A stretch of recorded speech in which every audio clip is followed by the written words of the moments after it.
Anytime's great for football, but I know when it feels just right. I'm gonna kick back, relax. Watching football on a Friday night. It's Friday! And we're gonna be hard to tame. Eat 'em raw! It's Friday. Coast to coast. The CFL is Canada's game. We're all pumped up to party! And we ready for a fight. Kick back, relax. Watching Friday night football. The boys are all back. Playing CFL football. The game is up for grabs. It's Friday night football tonight.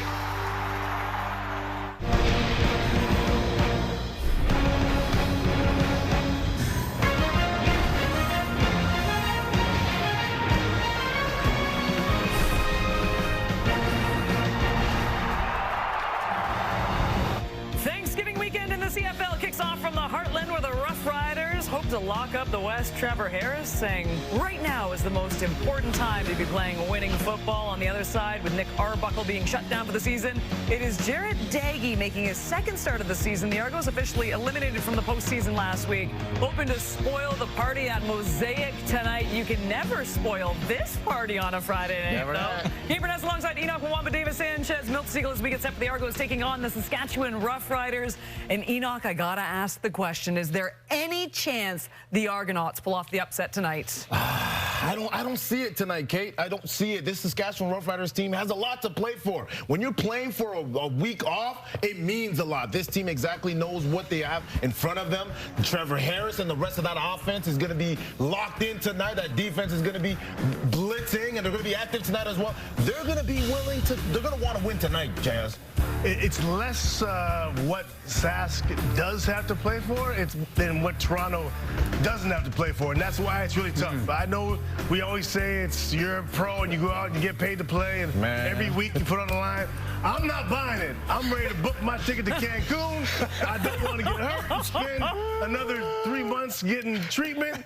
I'm checked out if I'm a Toronto Argonaut. It's reality. It's tough. I know some guys will play, but that's just the reality of pro sport. You know how long I've been waiting to answer this question? Oh, boy. All my life. Really? This question? All my life I've been waiting to ask this question. Hit us up, I think one or two things are going to happen. Either Toronto's going to win this game and it's going to be close, or Saskatchewan is going to blow them out. Literally mollywop. If Saskatchewan comes out early and puts them out of their misery, lets them know that you don't have a glimmer of hope, this game would get ugly. But if Toronto can come out and they can put up a fight, they have an opportunity. One or two things are going to happen.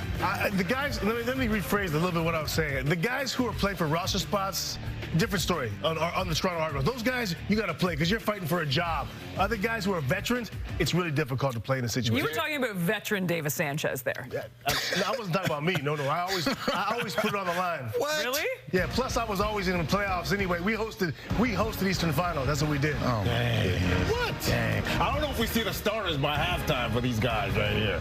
Wow. We're going to see lots of this guy. Quick. AJ and the Riders taking on the Argos. Kickoff from Mosaics next.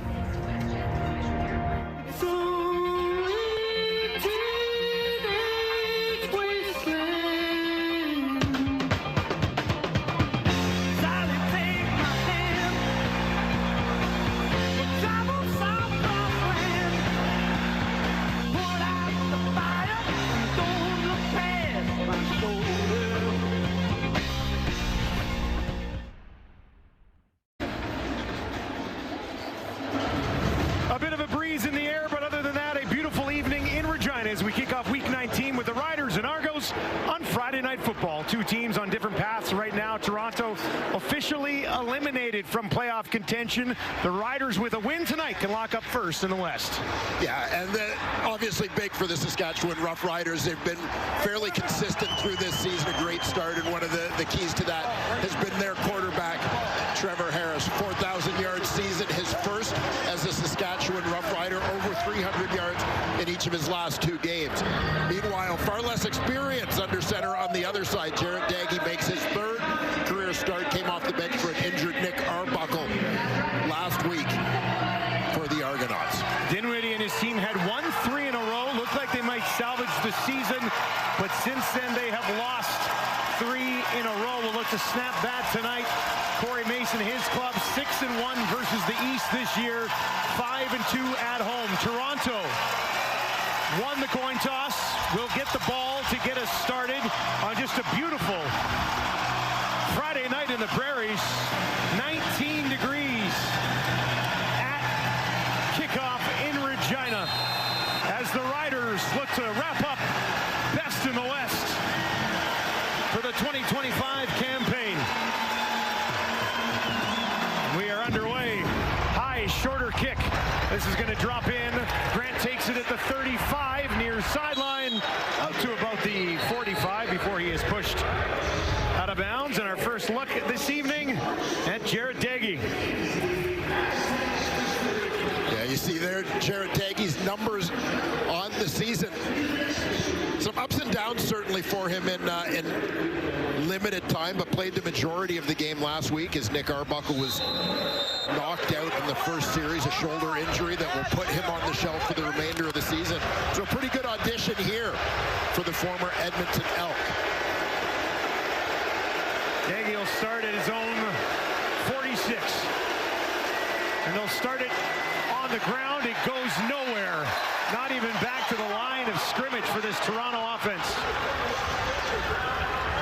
And we take a look at this group. They get a little bit more experience back in that offensive line. Fourth-year man Brandon Kemp comes in at left tackle.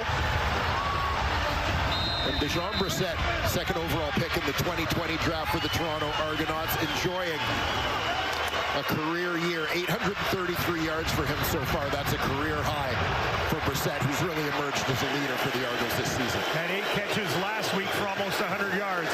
Daggy dumps it off. Brought away. Will be stopped short of the first down. Herslow had 4 catches last week. Gets 10 yards there, but after they lost a couple on first down, it'll be 3rd and 2. We'll take a look here. You'll see Herslow on the delay coming in behind that offensive line. A little slip screen. Herslow, one of the breakout stories of this 2025 Canadian Football League season. A guy who started his CFL career with the Saskatchewan Roughriders. Spent some time on their PR before moving on to Toronto. 3rd and 2. Toronto's offense remains on the field. 3 options. Right at midfield here. To the left for Daggy. Trying to draw the Riders offside, but they stay strong in front of a great crowd here at Mosaic. Yeah, Argos obviously taking a shot there to see if they could get the Riders to gift them that first down. But with a young quarterback playing, I think you're going to see the Toronto Argonauts in a lot of instances tonight really playing for field position, etc., but trying to make sure that they keep their offense and Jared Daggy in good positions as much as they can in positive situations. Mauro Alford back in the lineup for the Riders. This week he waits on his own 10-yard line. Big Haggerty ready to kick it away. First punt of the game. And he directs this one far side. That's a booming kick. And that's going to bounce all the way into the end zone. Alford on a 69-yard kick will take a knee, and we'll get our first look at 4,000-yard man Trevor Harris for the Riders. And Trevor Harris, a guy who really been something of a model of consistency throughout his Canadian Football League career. I think that's been particularly important this year. A lot of changes throughout the year to that receiving core around him. Great depth in that group. But Trevor Harris, whoever he's had in the lineup, they've done a pretty good job overall moving the football. Down by a single. Look at the ball in their own 40 here. AJ led into the slot. Harris looking to throw. Throws to his running back. Ouellette's got it. Wrapped up immediately by D'Arcangelo. Let's take a look at the Saskatchewan offense. And on that offense, you've got left tackle Peyton Collins, who's been a nice find for the Riders this year. Good chance of being their most outstanding rookie nominee.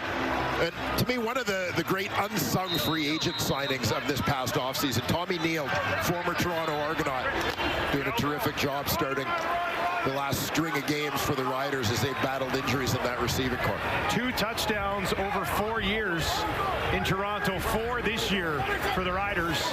For Tommy Neal, Harris looking to throw again over the middle, has a man, midfield, a little bit of room to run, and Emilus will take it down inside the 20 before they eventually wrap him up. Big play, Harris to Emilus. And here's a couple of guys looking to rediscover their groove together. Emilus, the number 2 receiver in that Trips formation. He's just going to drag across the field. We've got man coverage defender. Brandon Dozier trying to stay with him, but this is exactly the point of these crossing type routes. Is it's a lot of ground to cover. You've got a defender trying to work through traffic to shadow his receiver. 65-yard wide field offers an opportunity to get open that way. 50-yard strike to Emilus. Now a toss. Bit of a sweep here to A.J. Ouellette. He'll take it down just outside the 10. Let's take a look at this Toronto defense. Defensively for these Argonauts, Jamin Pelly, former University of Calgary star, a sack and season-high 4 tackles for him last week against Hamilton. Isaac D'Arcangelo takes over at middle linebacker for the Argonauts. They've shut down Winton McManus for the season. Keep an eye on rookie Delonte Hood at the corner. He's back in after missing last week. So 3 rookies started for the Toronto Argonauts on the back end. Riders 63% inside the red zone this season. A.J. Ouellette will stand to the left to Trevor Harris. 3 to the right, 2 to the left. Throws to the right, down to the 5, looking to the end zone, in. Touchdown Riders! Robustelli back in the lineup and back in the end zone, his 3rd of the season.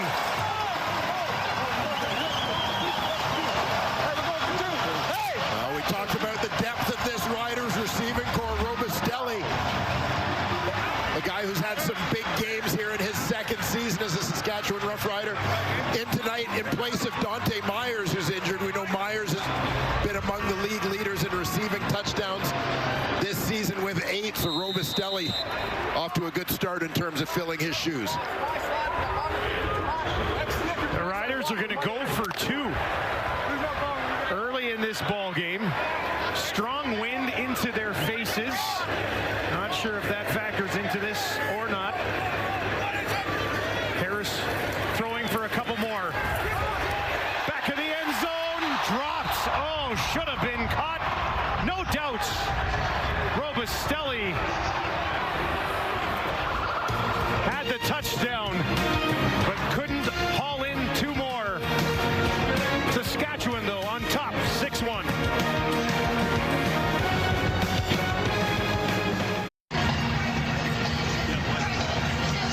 Joe Robustelli, who had the Riders touchdown, opened that their scoring moments ago. You see he gets a little bit of a rub there on the outside defender as he works his way underneath. Argo's unable to pick it up. Trading off between defenders as he works inside.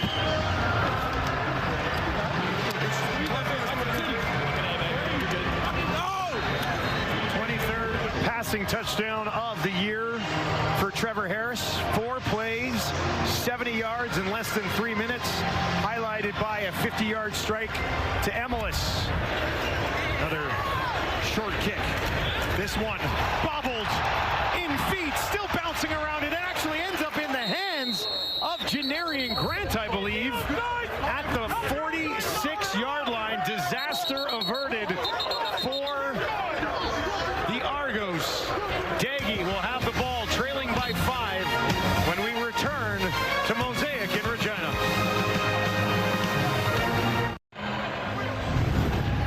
Oh, things could have gone from bad to worse here very quickly for the Argos as this ball bounces away. It was live, went off a foot, and ended up in the hands of Janarian Grant, who the Riders are clearly trying to keep it away from. Yeah, and it's tough to tell. I mean, the wind is playing a factor here as well for the Saskatchewan Roughriders in terms of a couple of shorter kickoffs, but the Argos need to adjust their alignment to what Saskatchewan's doing. Wind of about 24 kilometers an hour right now at the back of Daggy. Now hand it off against the Saskatchewan defense.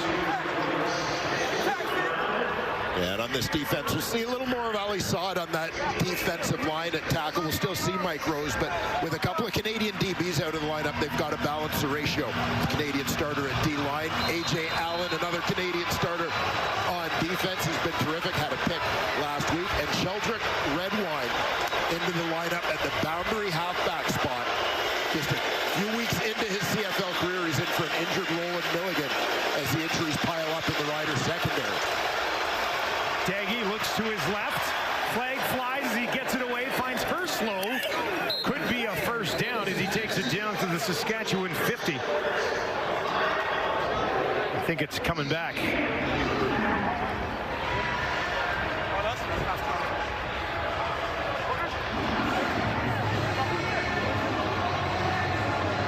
Justin McGinnis, our referee for tonight's affair here at Mosaic.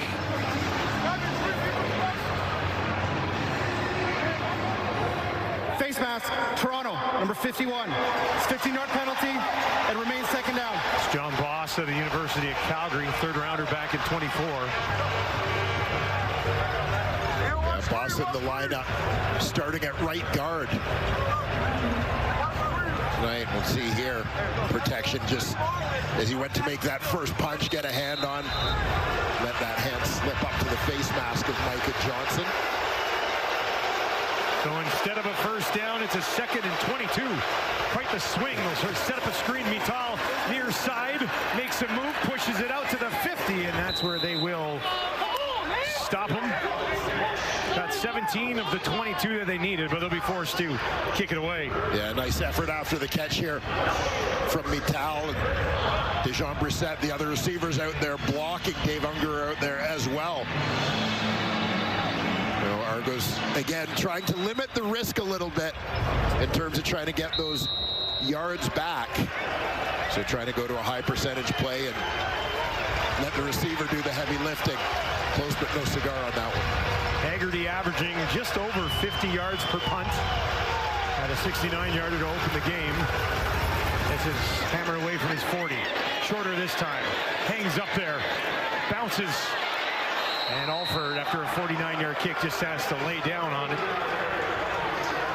And Trevor Harris already has it, plus a passing touchdown in this game. He'll have the ball back as the Riders' journey to first in the West underway here tonight at home.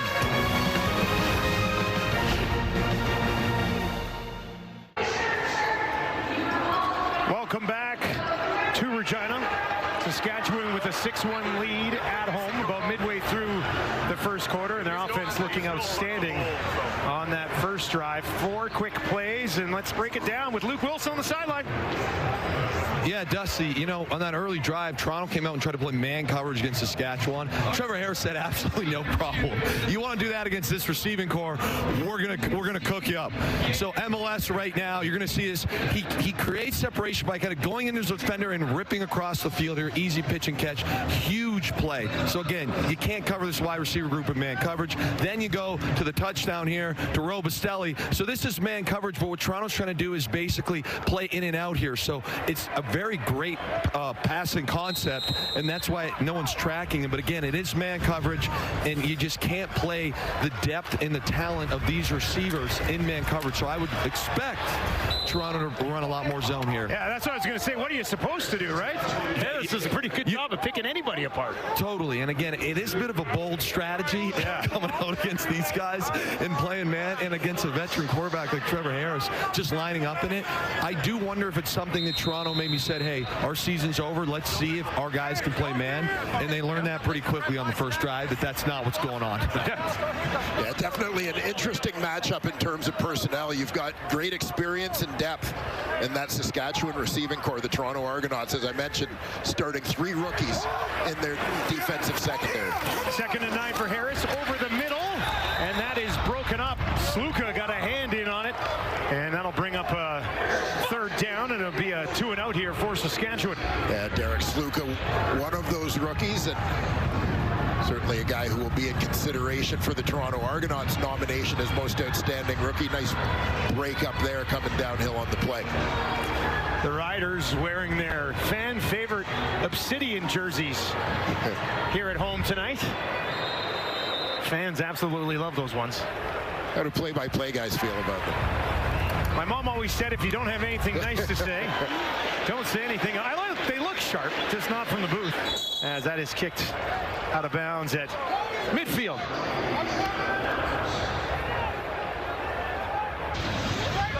Well, Jared Daggy hoping that maybe a story for him can take off tonight. Just his third career start.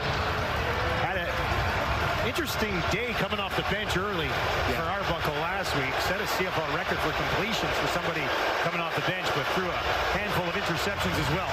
Daggy on the run to his right. Down the field, finds a spot in the defense, but DeMarcus Fields blows it up. Yeah, Daggy puts it on the money here. It's a tight window. He threads the needle, but so tight that the defenders are immediately on Dejean Brissett to prevent him from securing that catch.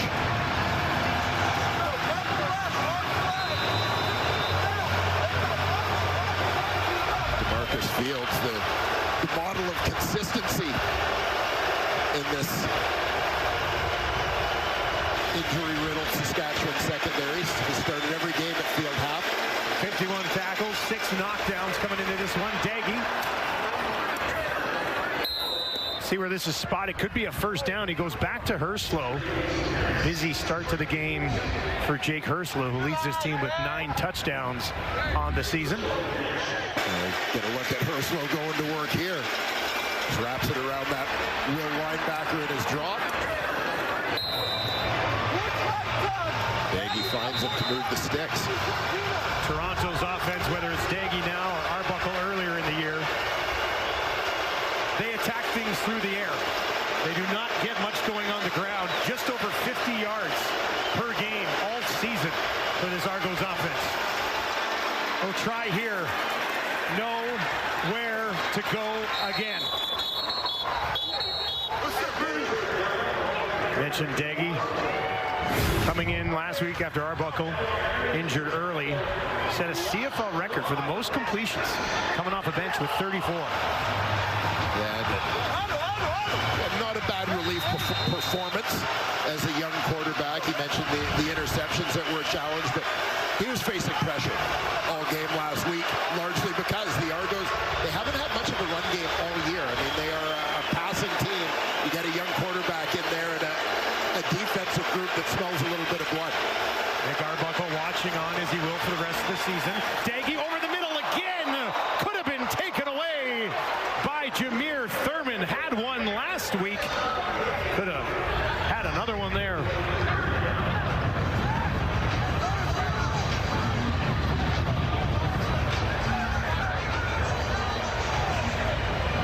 Brissett appeared to be the targeted receiver again. They clear things for him. He's working across the middle. Jameer Thurman already with 3 picks on the year. Very nearly had number 4. Would have been back-to-back weeks for the veteran middle linebacker. The wind at the back of Haralahu. He's 9 of 11 beyond 50 this year. This would be his 10th. The all-time record, Sergio Castillo hit 11 from beyond 50 just last year. This is straight away a deep shot from 54. That is up, and it is a no-doubter off the leg of the Argos kicker. Haralahu gets it done early.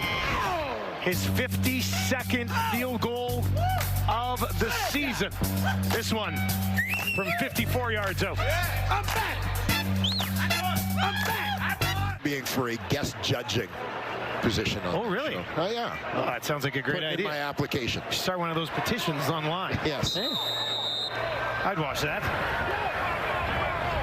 4.5 to play in the first quarter. Thank you very much for joining us. Friday Night Football on TSN. AJ Ouellette pushing it ahead. And he'll be stopped just shy of that 45. Trevor Harris, interesting last 6 games for him at that 4-game stretch. Less than 230 yards a game, but he's come together in these last 2. Yeah, over over 300 in each of those last couple of games. Getting back to that early season form that had the Riders off to such a great start. You know, an 18-game season, you're always going to have some ups and downs, but it is the teams who are most consistent, able to sustain those highs a little longer, and certainly finish strong, that stand out in this league. Dealing with a bit of a shoulder issue that's needed some maintenance over the last few weeks. Now the ball pops out. Harris tries to get back on it, but Toronto has it. Harris is immediately saying, I was passing it forward when I lost it. Parrish comes up with it, and the officiating crew will have something to sort out right now. Yeah, the arm definitely coming forward. I'm not convinced that it wasn't intended to be a pump fake, but... Ruling on the previous play is an incomplete pass. Be third down.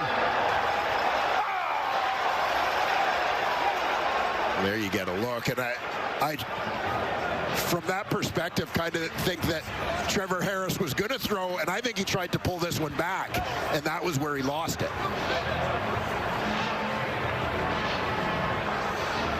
But the ruling is as it is, Saskatchewan ball. It'll be a 3rd and 6. They'll have to kick it in the direction of Janarian Grant.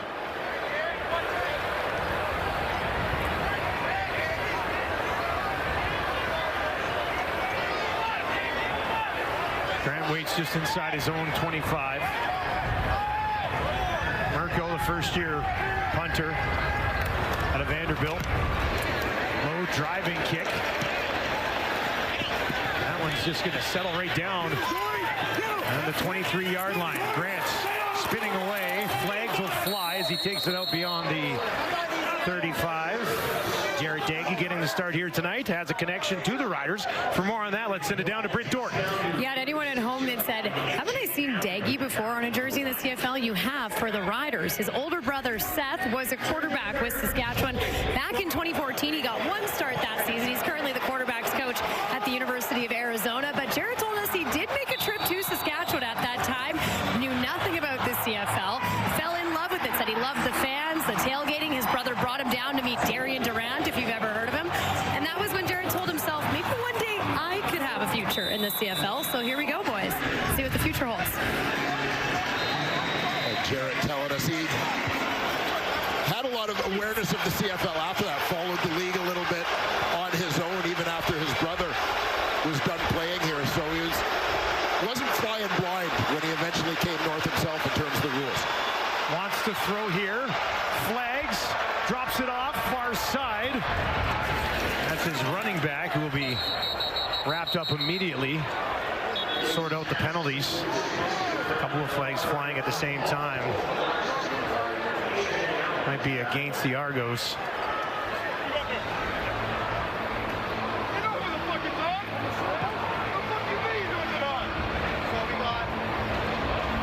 Get the official word, but the Argos are being backed up.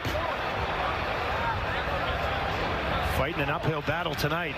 Penalties are not going to help you. Holding Toronto, number 61. 10-yard penalty. Repeat first down. All right, that's Brandon Kemp. 6'7" left tackle.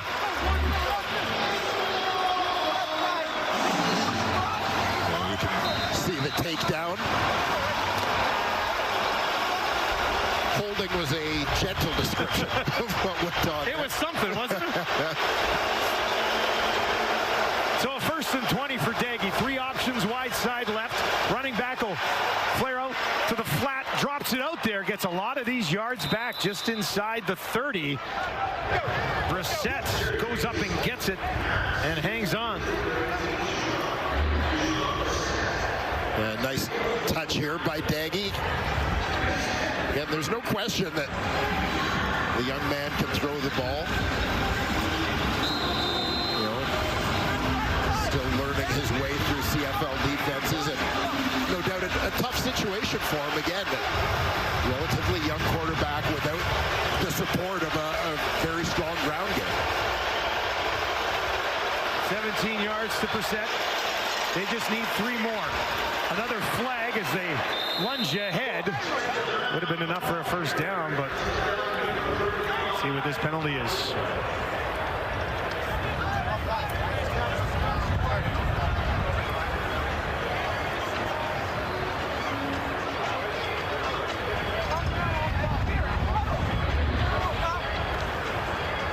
had some early movement from that Rough Rider D-line. Offside, Saskatchewan, number 96.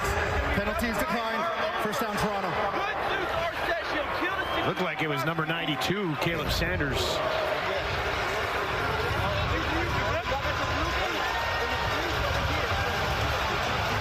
The officials have trouble reading the numbers on these jerseys as well.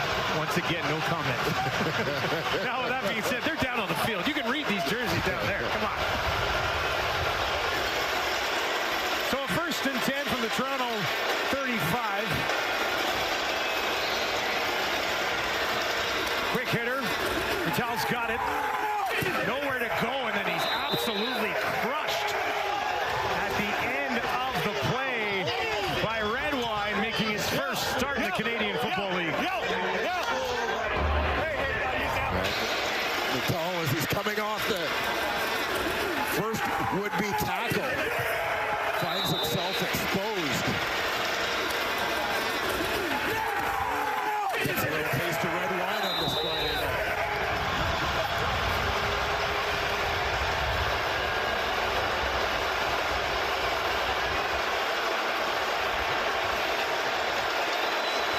Second and 10. Riders will just send for Daggy. Has some time, gets it away, and another devastating blow, this time from Thurman, making Ungerer pay the price over the middle. So you're seeing some flashes from this Toronto Argonaut offense, but obviously the struggles of getting themselves into these long yardage situations, primarily because of penalties.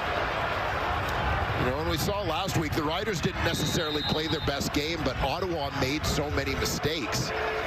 It was tough to overcome, and you're getting a little bit of the same from the Toronto Argonauts here. You can't make too many errors against a good football team. Alford takes this just inside the 15. Quick burst out to about the 25 before he steps out of bounds. And that will do it for the first quarter. The Riders on top, 6-4 over the Argos.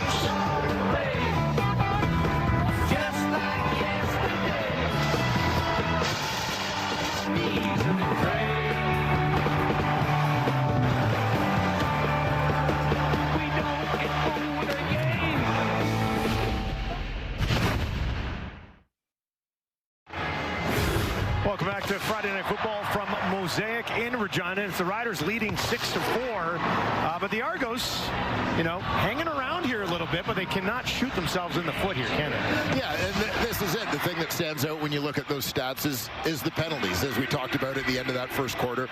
They're putting themselves in a hole, and against a very good Saskatchewan defense, you can't afford to do that. You can't afford to find yourself in second and long every time out, and particularly to put a young quarterback in Jared Daggy in that situation.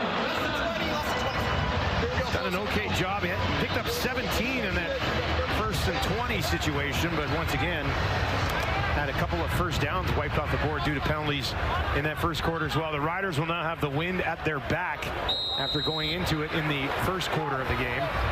A.J. Alette will stand in behind Trevor Harris.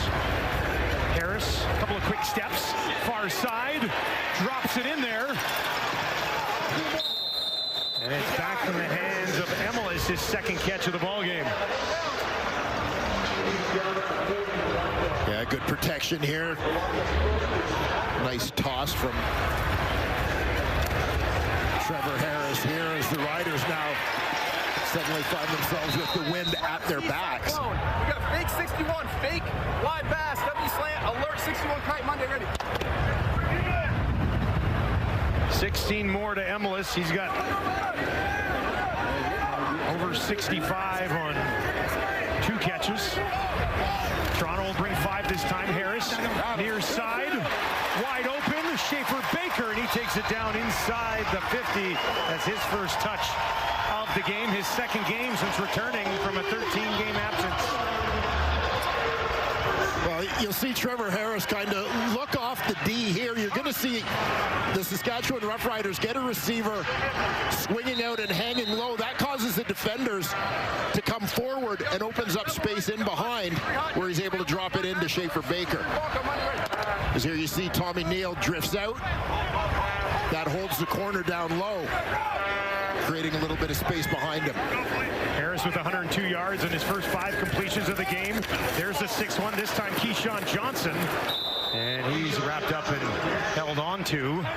Aaron Casey makes the tackle after a 3-yard pickup. Well, we've talked about the Saskatchewan Roughriders receiving core, how they've had people in and out of the lineup. Keyshawn Johnson, their leading receiver, who's been tremendous this season, has been sort of the fixture. So see him grab his leg right away on this one. Came off the field. He actually leads the league in second down receptions with 39. He won't be out there this time. Harris, quick hitter over the middle. And that'll be enough for a first down. D'Arcangelo with the tackle. Schaefer Baker, his second catch on the drive. Well, Schaefer Baker in his second game back after missing 13 due to injury. Went down in the Riders season opener. Hey, regular. Where he takes over his ex-receiver position, working out of the slot. Keyshawn Johnson moved out to W wide receiver spot, but didn't miss a beat again last week. Still the Riders' leading receiver in that ballgame. A.J. Ouellette, 3 touches so far in this game, gets one here. Pushes it down to the 35. A.J. Ouellette so far tonight has moved into first in the race among rushing leaders. Mills and Butler right there with him. Yeah, and as you can see by those numbers, this is going to be a great race right down to the wire. As many as 6 CFL running backs currently on pace to go over 1,000 this season. It's also been a great year for quarterbacks. All-time completion percentage high, all-time quarterback rating high across the league right now. Harris drops another one in there. This time he gets Duncan Busby involved. And Harris has now found 6 different receivers in the first half. Yeah, and it just goes along with that theme of that receiving core. Duncan Busby, the lead receiver here on the outside.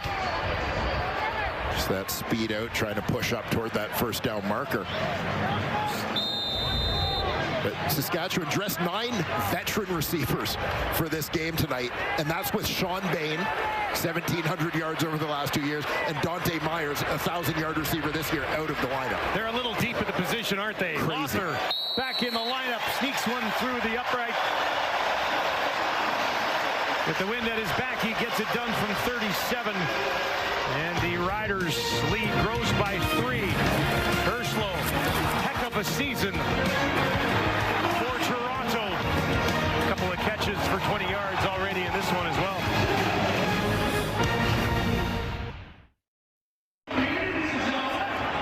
Team high 20 yards so far in this one for Herslow, but how about the stretch that this guy put together in the middle of the season?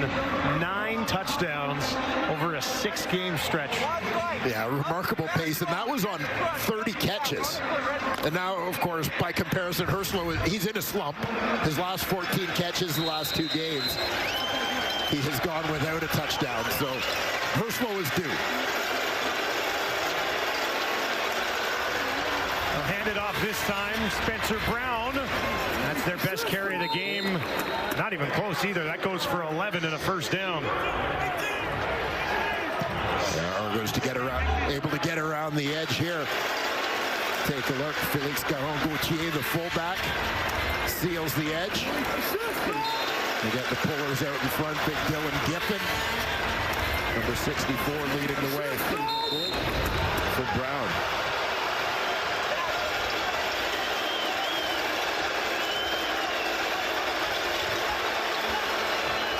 Fresh set of downs from the Toronto 51. Back to Brown again. A good burst. Finds some room on the outside. And that is close to another first down. Might be spotted just short. Back-to-back runs put together. The Argos just haven't done that much all season. And again, take a note, Brown bouncing this one around to the outside. See some misdirection up front. Looks like linebacker A.J. Allen just got caught in the gap there. But again, bear in mind the Argos working against the wind now, so they want to use the run game, not just because it's hard to throw against the wind, but also to try and slow things down and limit the amount of time that Trevor Harris has the ball with the wind at his back. 2nd and inches. They're going to throw it over the middle, and it falls incomplete. Duggan was in the game in a short yardage situation. And now they'll go 3rd and inches. 2nd down. Trying to sneak something in there. Max Duggan, the former Texas Christian University star, led them to a national championship appearance. Getting an opportunity to play here. 3rd on the depth chart with Arbuckle out. Colquhoun covered on that one. Duggan this time meaning just inches. Pushes it ahead. Should be enough. Needed the 49.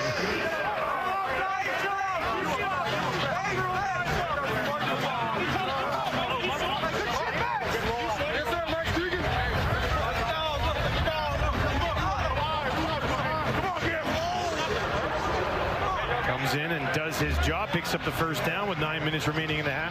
Yeah, you'll see him slide to the left here.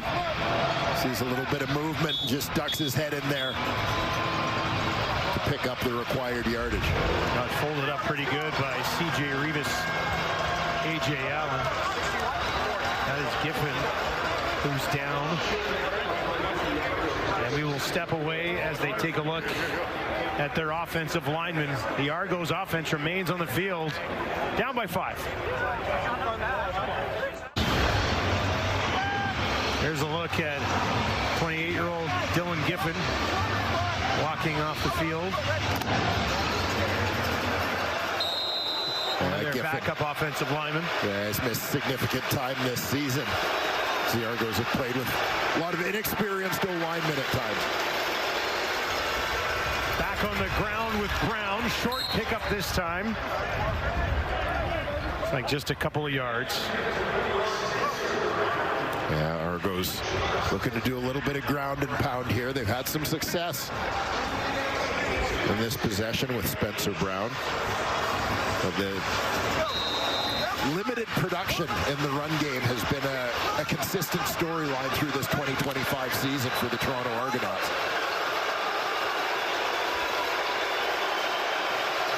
Former Argo running back A.J. Ouellette, 1,000-yard season in the books for the Riders. 2nd and 8 for Daggy. Looking to throw here. Has his running back. A little bit low. Would have been covered anyway. And that'll bring up 3rd down. Daggy just unable to get it out there with Spencer Brown working toward the sideline. Though we saw Liram Hairulahu with yet another 50-yard field goal in the 1st quarter. Won't work in this direction. Yeah, this would be about 56 into a pretty big wind. So instead, it'll be Haggerty to kick it away. Alford waits on his own 10. See if he tries to drive this and get it on the ground. Get it away. Haggerty goes down and a flag does fly. Bounces. Alford's on it. Another flag at the end there. The kicker took some contact after he let it go. Now he's talking trash. As a punter, you have limited opportunities to do that, so to make the most of the moment. Well, the Argos hurt themselves with some penalties in the 1st quarter, but this one could be a big one for them, going the other way.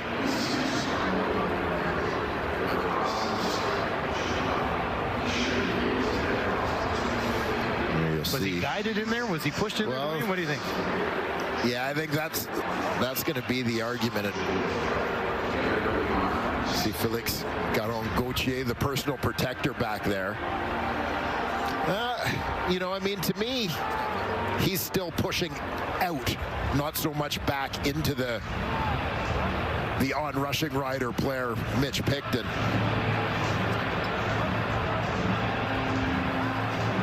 Pretty good sell job by Haggerty as well. I give him bonus points for that effort.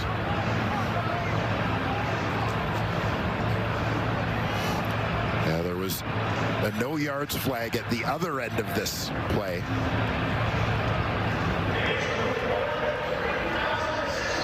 That's what they're explaining to Dinwiddie right now. Yeah, presenting the options.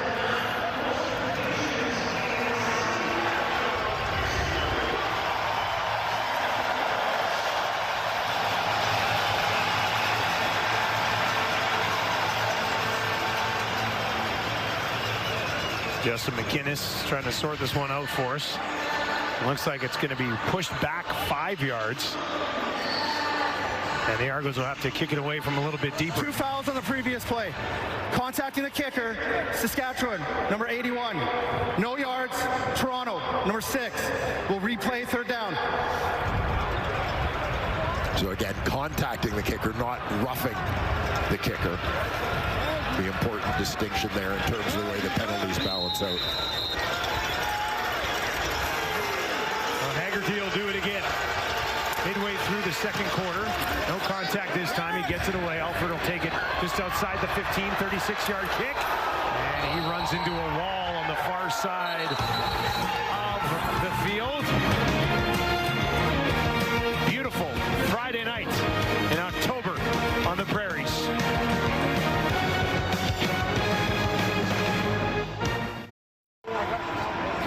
Riders offense in the huddle, but no Keyshawn Johnson. For more on that, let's send it down to Britt Dorr. Yeah, after his injury, he was taken to the sidelines, and on the bench, he was evaluated by a trainer on his right knee. They then took him into the tent for further evaluation, and eventually he ended up leaving the game and is in the locker room right now getting looked at by trainers. Now, as you guys know, a very key piece of this offense, arguably probably the best receiver for this group. But the good news is when he was walking out the field, there wasn't any noticeable limp, and he was able to take himself to that locker room. Something to monitor down the stretch and, of course, into the playoffs. Over 1,150 yards for Keyshawn Johnson this year. Harris throwing down the field. There's a flag as he drops it in neatly near sideline. Robustelli's got it. We'll have to see what this penalty is, but Robustelli's been a big play guy. This one goes for 44. Illegal contact, Toronto, number 14. Penalties decline. First down, Saskatchewan. Yeah, the penalties decline. Here you'll see Robustelli, little stem to the inside, and then that release back out to the corner. Gets Hood grabbing, trying to slow him down. Perfect placement on the ball from Trevor Harris. Working against Alante Hood, playing in just his 4th game of the season out of Peru State College. Now Harris will flip it ahead underneath. And now with Johnson banged up, and Myers not able to go this week. Trevor Harris down 2 more weapons. You said they dressed so many receivers here, and everybody stepped up. Even these 2 guys stepped up earlier in the year when they lost Schaefer Baker. Yeah, lost Emilus. Yeah, out for a stretch as well. But yeah, a couple of guys that stepped into the lineup last season. Second-year guys, Johnson and Myers, and emerging. It's a pair of 1,000-yard receivers here in 2025. Harris, near side. That is held on to. Arcangelo lowers a blow on A.J. Ouellette, but that'll bring up 3rd down.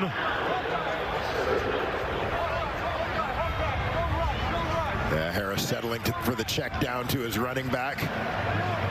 Out in the flat that time.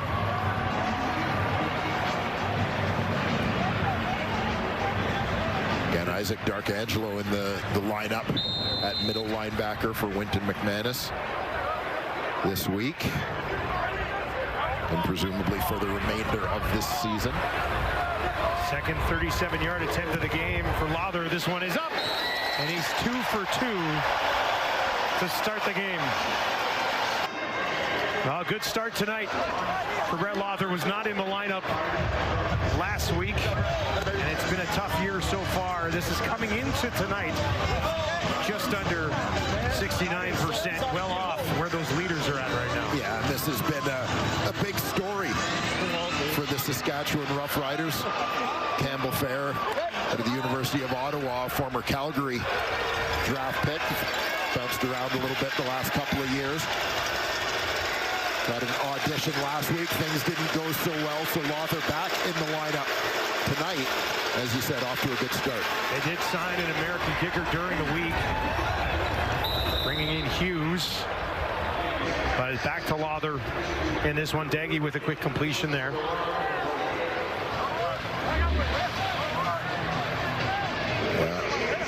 Daggy looking to get it out quickly here and takes a shot.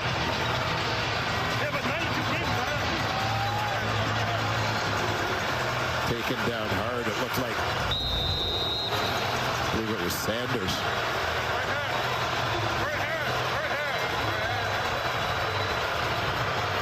But officials and spotters not loving the way that Daggy hit the turf there. Injury spotter is removing Toronto number 7 from the game.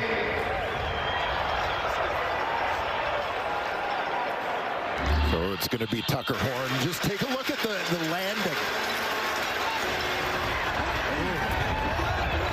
Head snapping back there. So definitely the right decision for the spotters to at least give Jared Daggy an opportunity to be evaluated further here. So Tucker Horn into the game, has not attempted a pass yet this season. 2nd and 2. They'll hand it off, and it goes nowhere. Back to the line of scrimmage. No further.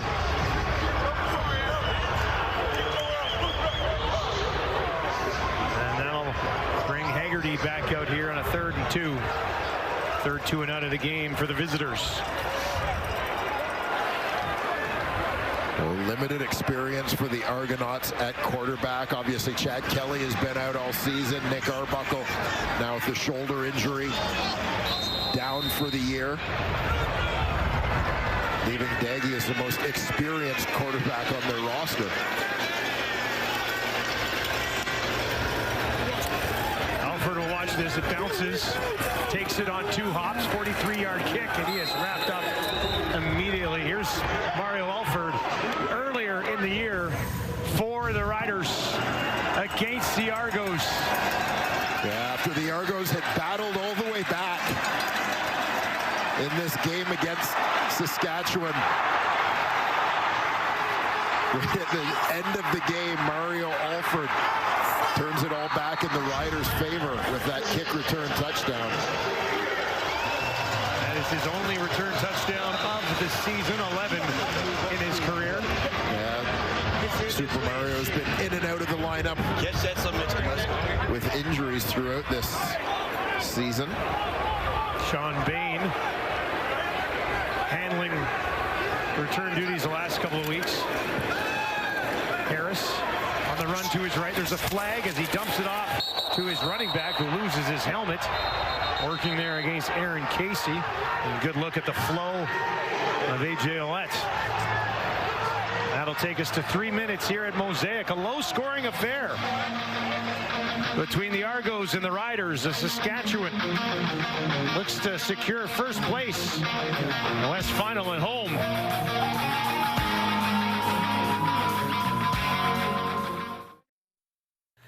Coming up at the half, we're going to discuss what happened to the Argonauts this season. We'll look ahead to some huge games tomorrow. And by the way, a shout out to Milt Siegel, who decorated this entire set by himself. Not bad of a job, Milton. He's been here all day. Milt, well done. Well done. Got the green thumb, eh? Job. Righty. Thank you.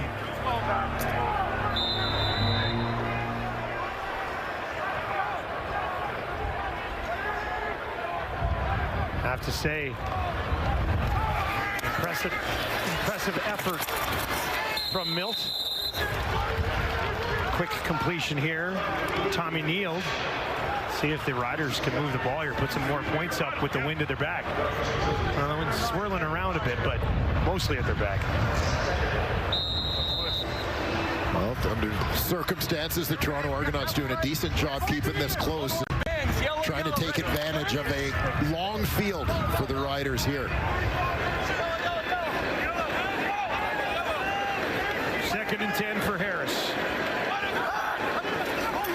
Argos send 5. They might have been early.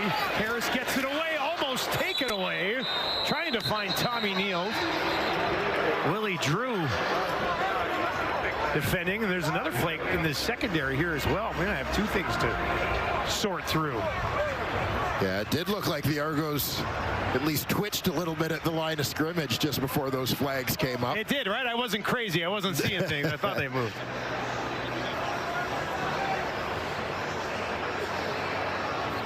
But then a flag in the secondary as well.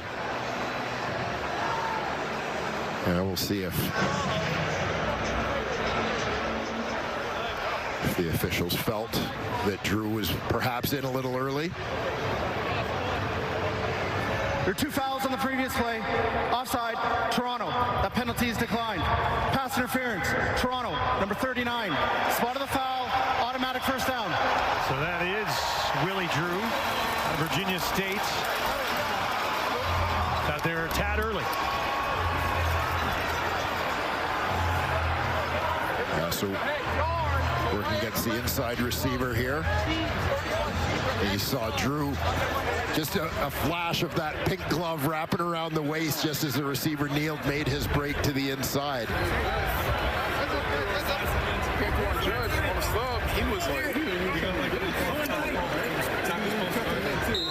Ball will be placed at the 36.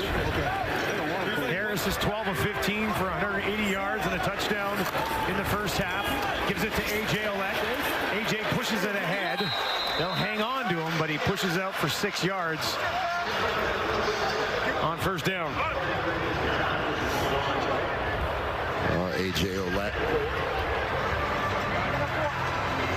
A terrific season for the Riders this year. One of the big keys for him, playing a little bit lighter. I think that has also contributed to him being able to stay healthy to this point in the season. 18 carries for 53 yards and a touchdown last week for Ouellette. Harris gets this one away. Down the field, lays it out there, and is it held on to? Emilus pointing, saying, I had it. And they'll say, we agree with you. That's a catch, 24 yards.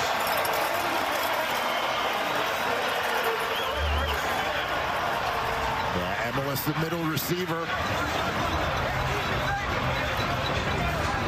There, Brandon Dozier in coverage, playing from the inside. Nice ball placement. Good concentration from Emilus. 93 yards in the first half for Emilus. He must have done a spectacular job getting a foot down on this last one. Let's give you another look.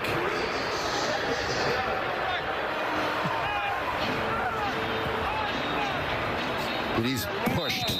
This is a new rule where when the toe goes down, if the rest of the foot comes down out of bounds, which it looks like it did here, as long as the toe hit inbounds first, it's going to be a catch. Second and 7 for Harris. They've stalled in this area in the last few drives. Toronto's going to bring a bit of heat. Gets picked up.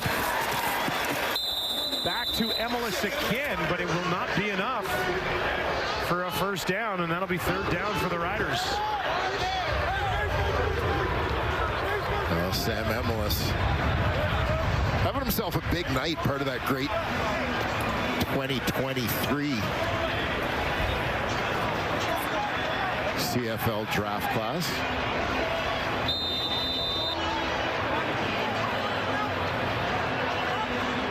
They're 2 of 2, a couple from 37. This one will be from 44, just inside the right hash, to go 3 for 3 in the first half. And he's up, and he's got it again. Lawther is dialed in at home here on a Friday night. The Riders Roughriders defense has been lowering the boom a few times for more on that physicality. Back down to Luke Wilson.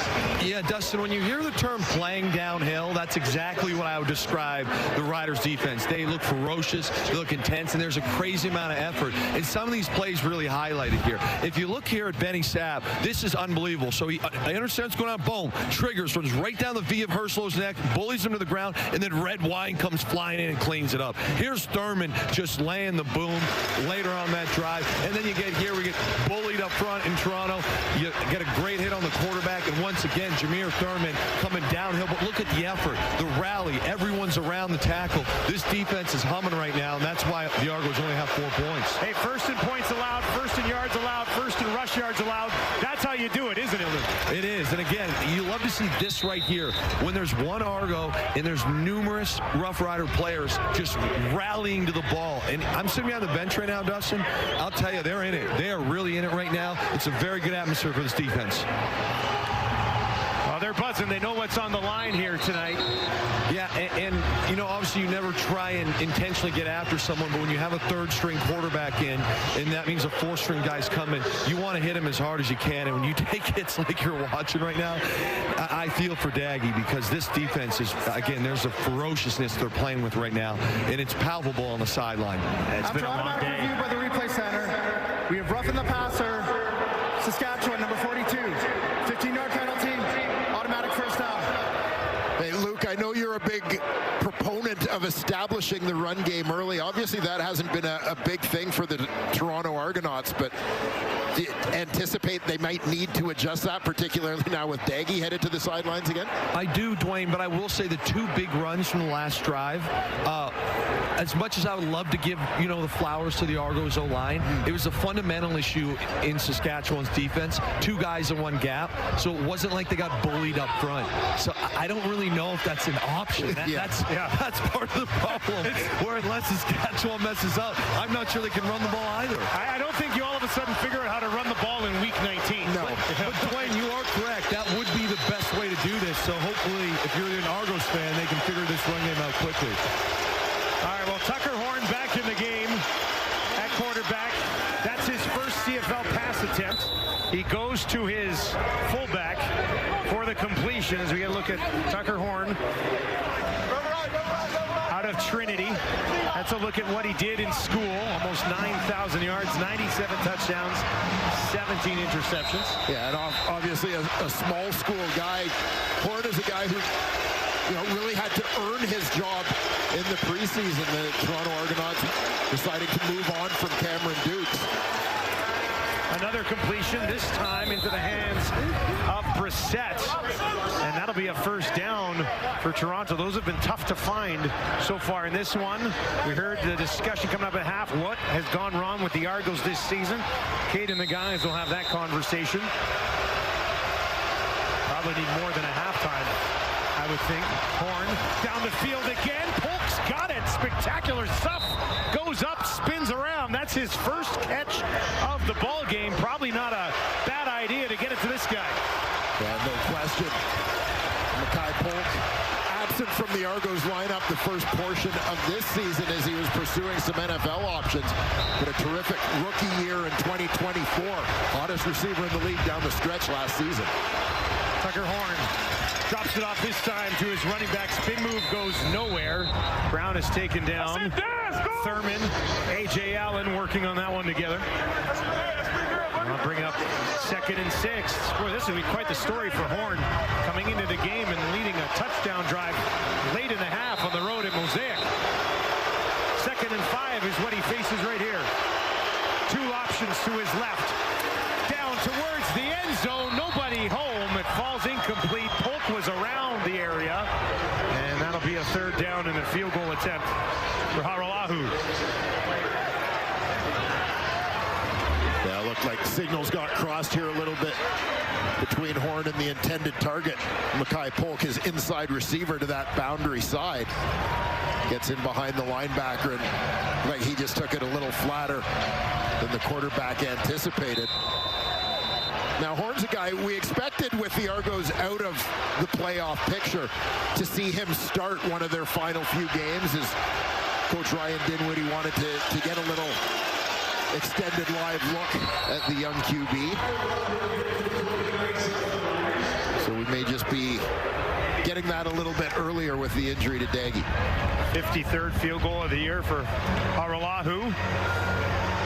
And that cuts the lead to 8 here at Mosaic with 9 seconds remaining in the ball game. Riders have had to settle for 3 field goals after Trevor Harris led a touchdown drive to start the game. Last week, the Riders won a game without a kicking point, which was the first time in franchise history that had ever happened. And it wasn't for lack of effort. A couple of missed extra points last week. Harris just dumps it off. Up to the 45, into the hands of Robustelli with 2 seconds on the clock.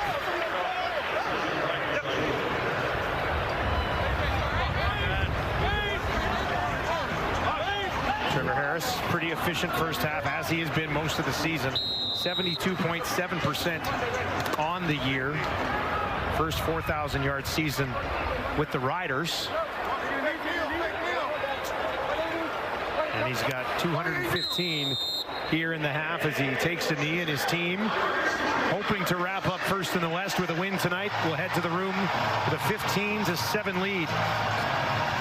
Let's take a look at the first half for Robustelli, which really sort of fits with the story this year for the Riders. An opportunity for one of his receivers, and he steps up. Yeah, making the most of it again. Robustelli, some big games under his belt this season, getting an opportunity to get back in the lineup this week with Dante Myers going down, and Robustelli making the most of it. First touchdown of the game for the Riders. Very productive, and he now finds himself on the sidelines with our Britt Dort. Joe, you return to the lineup, and you come out here and you only got to get a touchdown in the first half. Just how much fun are you having making an impact? I mean, the touchdown was fun, but I got to come down with that 2-point conversion, so it was bittersweet, you know, killed the moment, but still having a great time out here right now.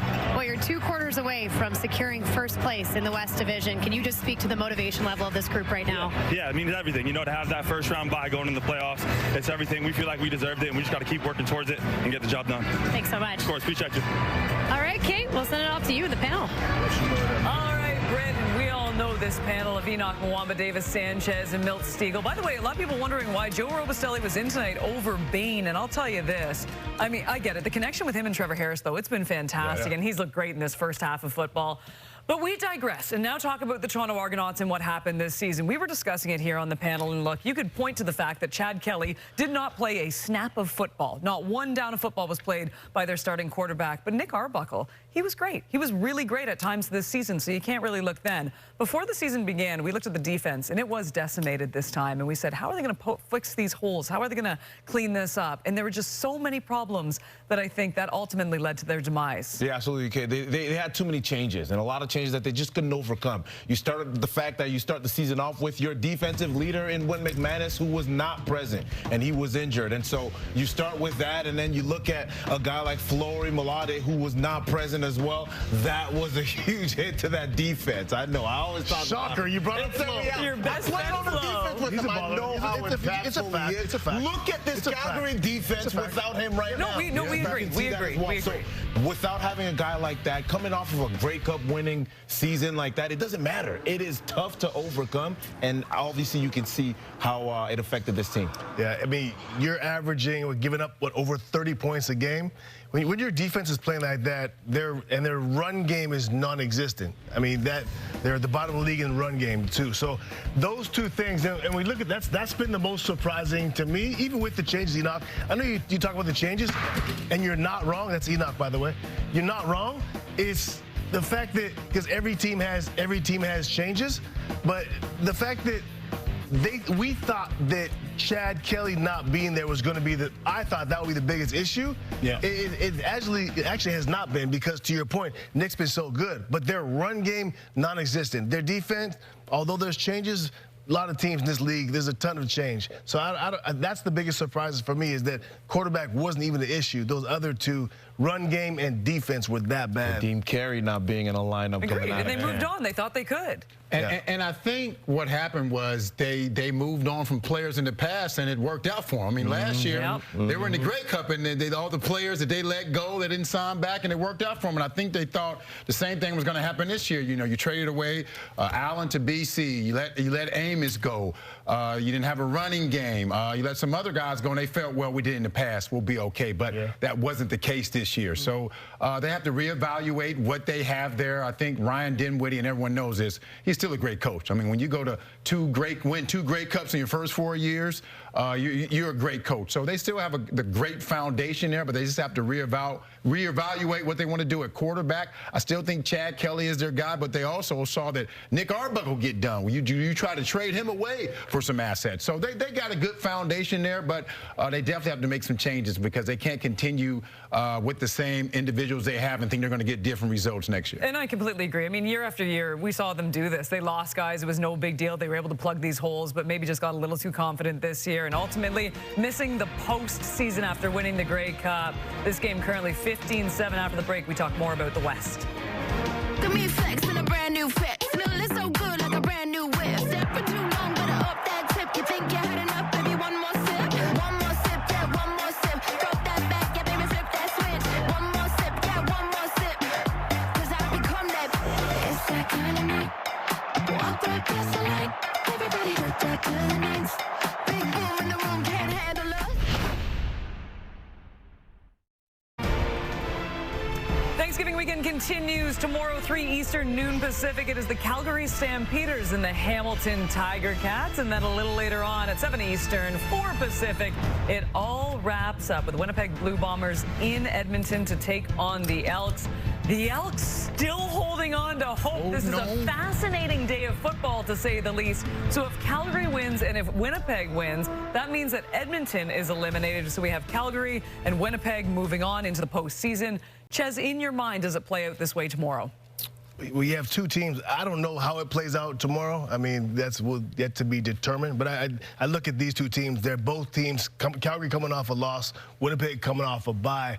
What we thought early on in the season, the quarter way through the season, the teams we thought were dominant, the Sask, the Calgary, it's not that way. This West right now, if you ask me to pick, the top 3 teams in the West, that changes for me every single week. And I think I'm really under the wait and see pretense tomorrow. I don't know what's going to happen tomorrow. These teams, one week they look dominant, next week they're not. I don't know what to see, but I look forward to seeing it tomorrow. But this West is wide open.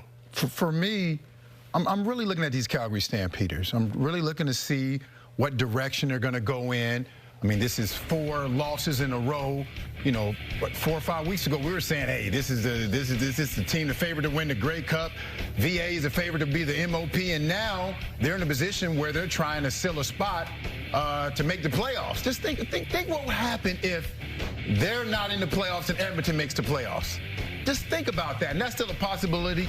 That can happen. It's slim, but it can still happen. So I'm looking at these Calgary Stampeders to see how they come out. Because even if they're in the playoffs, they don't want to go in limping. They want to go in with some momentum. If they go in losing 5 or 6 games in a row, whatever it may be, that's not a good look for these Stampeders. Yeah, that's the team for me that I'm watching, the Edmonton Elks. I mean, they are arguably probably the hottest team in the CFL right now, maybe just besides the BC Lions. This team is the team that you got to watch out for, because if they crack a spot into the playoffs, man, they are going to be dangerous, because how do you hold on to Rankin? How do you keep that guy in the backfield? And you got Cody Fajardo, who's just figuring ways to get wins. So this is the team that I really want to see. And that defense, J.C. Sherrod has that defense playing extremely well as well. So I'm looking forward to seeing what they're going to do. Could you imagine if Edmonton squeaks in there and Calgary doesn't make it? By the way, it is the lights out game at Mosaic. We need to go to one of these. Panel road trip. Bring us home.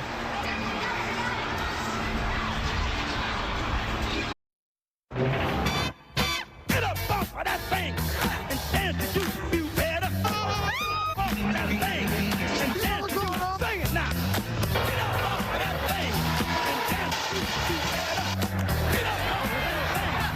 Try to beat that pressure. Get up off of that thing and dance to you better. Get up off of that thing and dance to you better.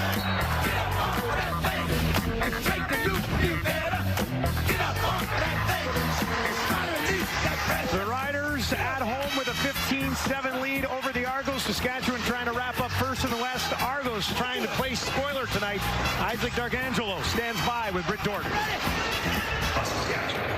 Well, Isaac, you came into the lineup in place of Whit McManus, who's out with injury right now at middle linebacker. How did you feel in that first half? No, for sure, it was awesome. You know, any chance you get out here is a blessing, and, you know, it's just, you know, a lot of people wish that they could play the game still, so just us being able to have this another chance tonight has been awesome. Well, we know injuries have plagued that quarterback position again here tonight. How much does the defense wear that, though, when they know they have to help out the offense? Yeah, no, for sure. We know we got to take care of business, and we got to keep the sevens off the scoreboard and hopefully hold them to threes or even zeros. So, you know we got to do our part, and we got to, you know, count on the offense as well. Thanks so much, Isaac. Awesome. Thank you.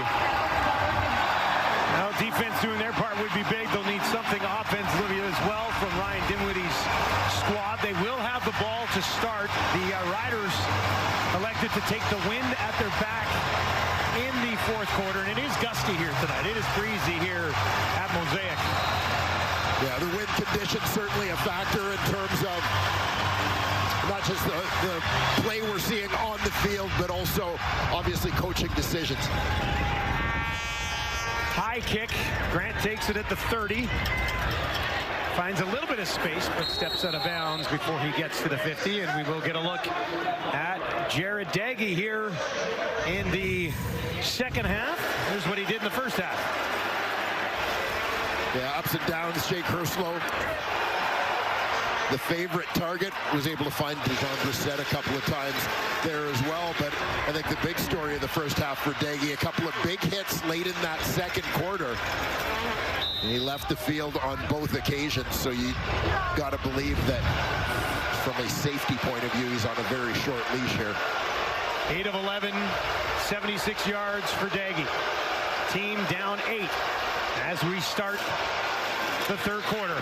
Daggy bouncing around, runs out of room, and is taken down by the Saskatchewan defense. A.J. Allen with his 4th sack of the campaign. Yeah, just a terrific breakout year for A.J. Allen, starting weak side linebacker for the Saskatchewan Roughriders, University of Guelph product. A.J. now in his 4th year, originally a 4th-round pick in 2020. He's telling us how tough it was trying to crack the roster in his draft year coming out of COVID. Daggy second and long. Dumps it off to his running back. Can Brown make something work? He cannot. Back to the original line of scrimmage, maybe a little bit further. This time it was Antoine Brooks Jr. who gets there.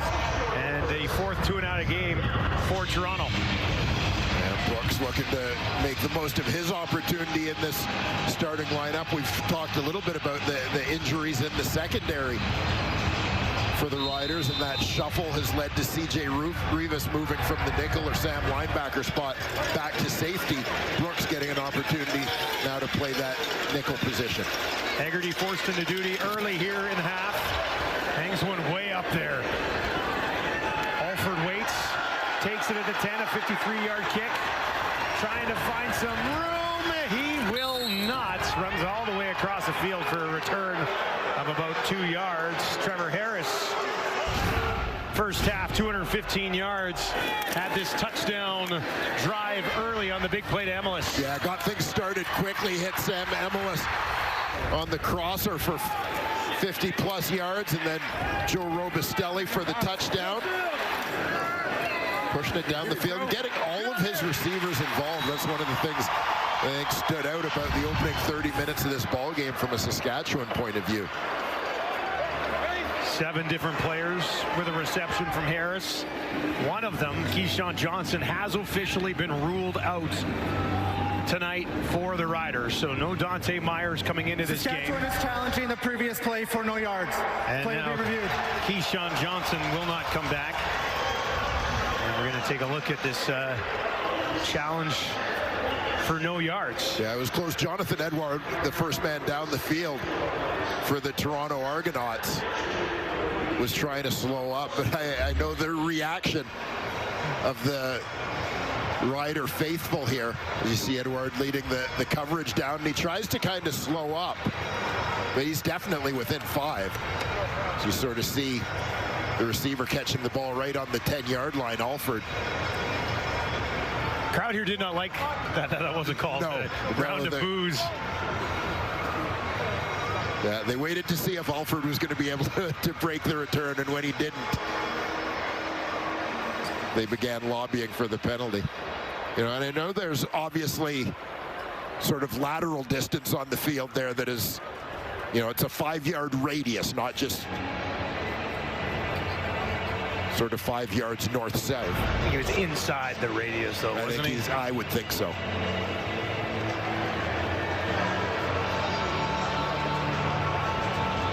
I believe it's going to be a no yards call after the challenge from Corey Mace. Better field position for Trevor Harris. And this drive to start the third quarter.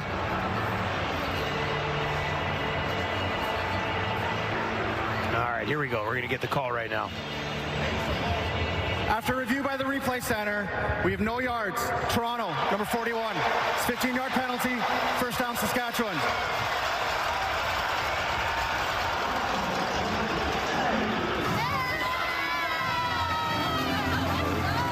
Mace with his 4th successful challenge of this season. Just 3 incompletions in that first half for Trevor Harris, coming off that game last week when he only had 6. He went 27 of 33 for 341 and a touchdown. And once again, just to quickly reset it, Keyshawn Johnson will not return in this game for the Riders.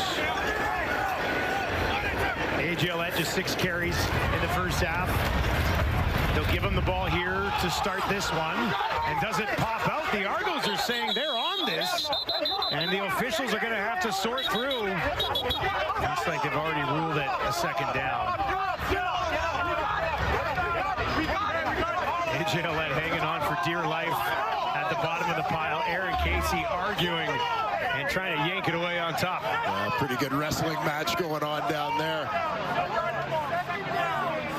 You can see that ball clearly punched out. How Ouellette is the guy who ends up with it. Somewhat remarkable when you see how far away from him the ball gets knocked initially. It was Casey who punched it out. And he had a good crack at it. Logan Ferland, the first rider to get hands on it. But Ouellette able to reach over and get his mitts in there as well in the wrestling match with Aaron Casey.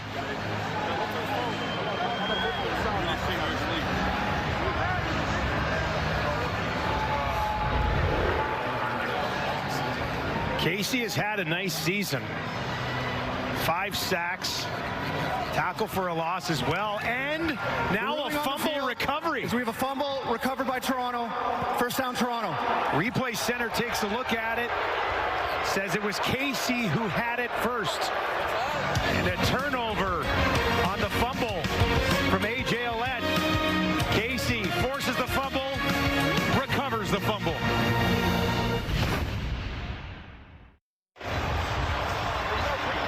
Aaron Casey, the man of the moment. We'll see him coming in across the field to try and make a play. Punches that ball out, and as his momentum carries him over, pulls it into his body. A.J. Ouellette tries to pull it back. Ryan Dinwiddie pleased to see his team with the recovery. First lost fumble of the year for A.J. Ouellette. And their defense gives their offense great field position. Daggy down the field, drops it in, touchdown, quick strike Argos.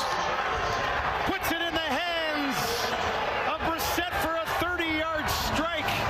And Toronto back in business.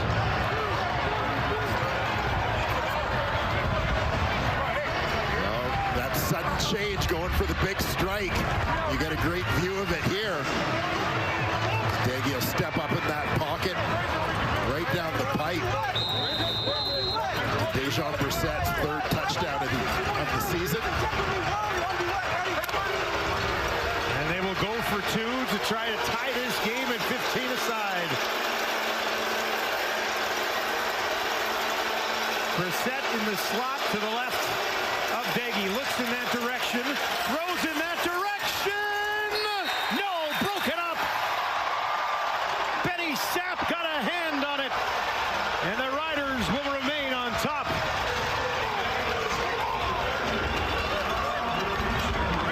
A big break up there for Sapp to keep the Riders in the lead, but huge for the Argos to take advantage. That turnover created by their defense, gifting them a short field. The Argos came into this game second in the league in points scored off of turnovers with 92. See Brissett and taking it towards the post here. The safety is closing. It's actually Brooks, Antoine Brooks, the nickel linebacker who's playing as a deep safety on that one. Dives across, tries to get hands on that one, just a split second late. It's into the hands of Brissett for the touchdown. Daggy had to put a little extra zip on that one to get it in there, didn't he? Just enough. Daggy's now 10 of 14 for 110 yards and a touchdown while dealing with a couple of big hits in the first half. Corey Mace just looks stunned. That is the what just happened look. Yeah. Keep it on. So I can just run by. Third touchdown of the year for Brissett.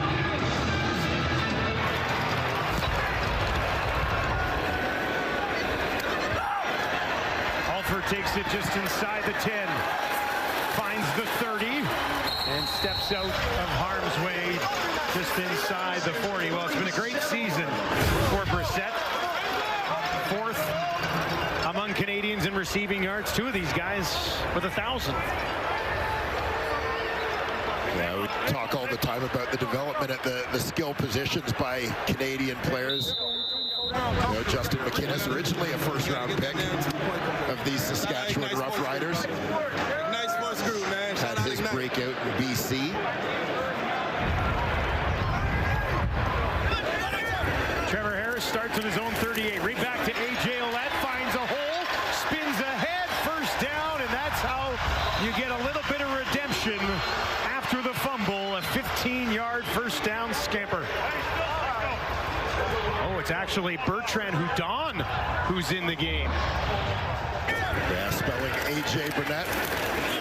Burnett Ouellette at the running back spot.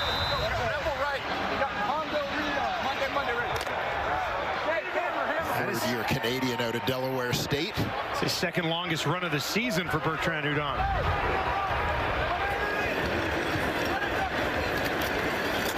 Back to him again. Nothing opens up this time. Jamin Pelly, among others in there with Ricky Correa. And Correa, with 10 tackles on the year coming in, wraps him up that time. A couple of big bodies in the middle of that Argonaut defensive line. And Correa, Pelly, both around that 320 mark.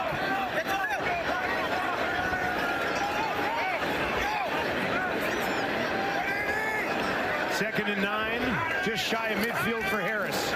Looks to his left, deep shot, down the field, drops it in their far side. Hauled in, Schaefer Baker. Third catch of the game, this one for 26.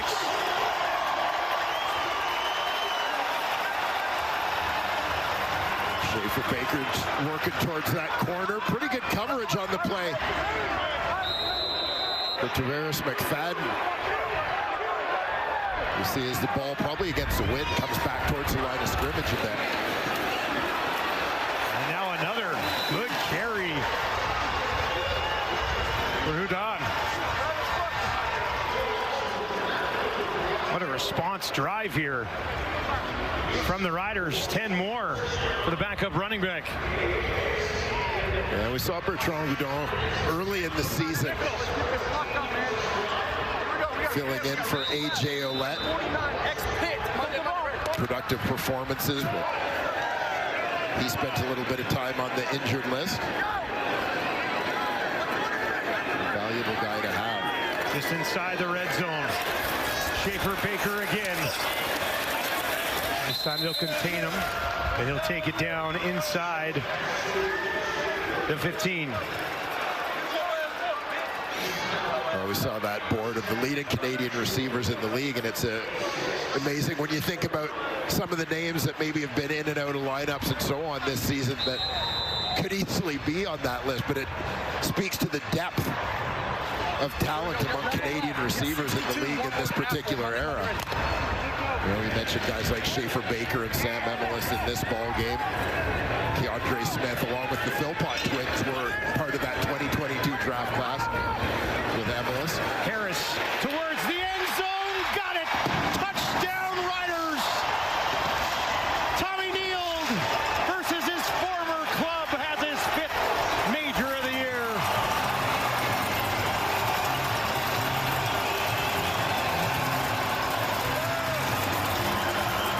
And that was even worth suffering the takedown for his teammate Jamarcus Hardrick in celebration. Tommy Neal gets in behind the linebacker. Trevor Harris recognizing no one in behind to come up on that one, make a play on it. Delivers the strike to the former Argonaut Tommy Neal for the touchdown.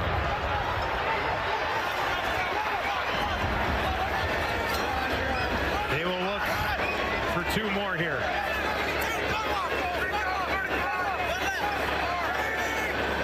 A.J. Ouellette back in the game here for this 2-point attempt. Harris, near side. And they will say no. Robustelli looked like his momentum carried him back out of the end zone when he caught that ball. But excellent response after a fumble that led to points. 6 plays, 72 yards, 3.5 minutes. Second passing touchdown of the game for Trevor Harris.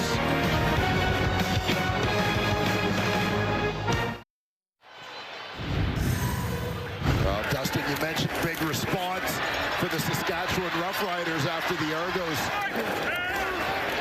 had closed the gap on them. Got the ball moving on the ground a little bit. Thomas Bertrand-Vidon. And the touchdown strike. Trevor Harris to Tommy Neal. And, you know, the catch, feet were in the end zone. Ball wasn't across the line.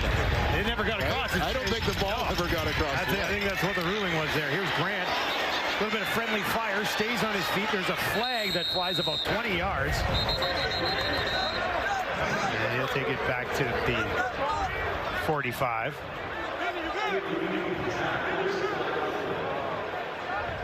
During the return, holding, Toronto, number 38. It's 10-yard penalty, first down, Toronto. Riders, Argos, 21-13. The home side leads at Mosaic Stadium. Well, last time we saw the Argo offense, they made quick work of a short field. This drive, a different story. It'll start on their own 22. Daggy to his right. Quick zip on that one. Drops it in. And Ungerer will take it out beyond the 40. Riders trying to strip it away, but he's able to hang on. Dave Ungerer coming in from the outside. Here for a quick hitter. Just hooks it up, being given a little bit of a cushion on the outside there.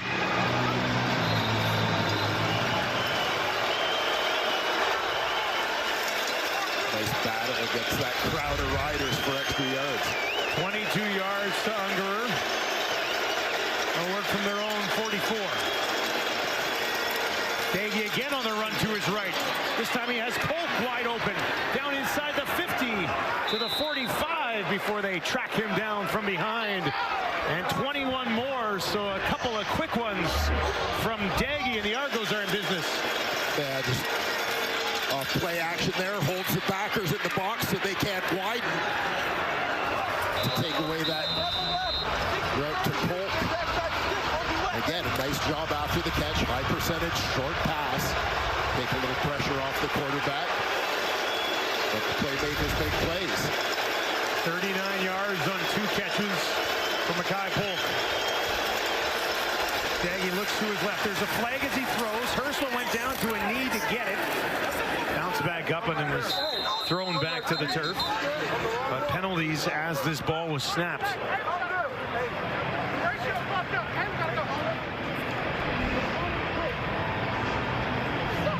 Offside, Saskatchewan, number 95. It's 5-yard penalty, repeat first down. Maldonado, the guilty party. And Maldonado's a guy you'll notice on film. Quick first step guy, decent get off. He's trying to take advantage of that against the tackle, Brandon Kemp, but just got caught leading on that one. So a comfortable 1st and 5 for Daggy. Spencer Brown stands in to his quarterback's right. Daggy looking to throw, in trouble, heaves one up, and it goes out of bounds, out of harm's way, over the head of Benny Sapp on that far sideline. But give Daggy credit for this. Again, young quarterback, just recognizing situation, right? 1st and 5 already, you're in a pretty good spot. Don't take a loss to put yourself in 2nd and long. You're still in a good spot on 2nd down in opponent's territory. You may even be playing 3-down football if you're the Toronto Argonauts at this point. Throw it away, protect the field position. Just don't make a mistake. 3 for 12 on 2nd down so far tonight. This one they just need to pick up 5. Can he find it? Daggy gets it away, and they've got a first down. Mittal has it, and Toronto marches on. Kevin Mittal, 2nd-year Toronto Argonaut. He's an inside man in the 3-receiver set into the boundary. Basically just get to the sticks. Maybe a little confusion there as you see a couple guys in the same vicinity. Duggan into the game at quarterback, and that goes nowhere. Carney all over it. Won't be a sack. Up back to the line of scrimmage. Things are going pretty good there for Daggy. What do you think about that call? Yeah, situational. I mean, we saw Duggan come into the game in a short yardage situation earlier in the ball game and stayed in for a couple of plays. I know this is a young guy they'll want to get a look at. Rather prolific career at TCU. Daggy back in there. It's the 7th play of the drive. Has to find 9 this time. Riders will send 5. Daggy feels the heat, escapes on the run to his right. Throws it away as he was hit. And that will bring up 3rd down. It's a unique situation for the Toronto Argonauts, just going back to the decision to switch up quarterback, given the situation, mixing up some play calling. That they're trying to win, obviously, and end this season on a high note and have that winning be as much a part of their culture as they possibly can. But that said, they're also trying to get a look at people in certain situations and get a handle on what some of their young guys can do. Aralahu knocks one home from 38. 5-point game at Mosaic.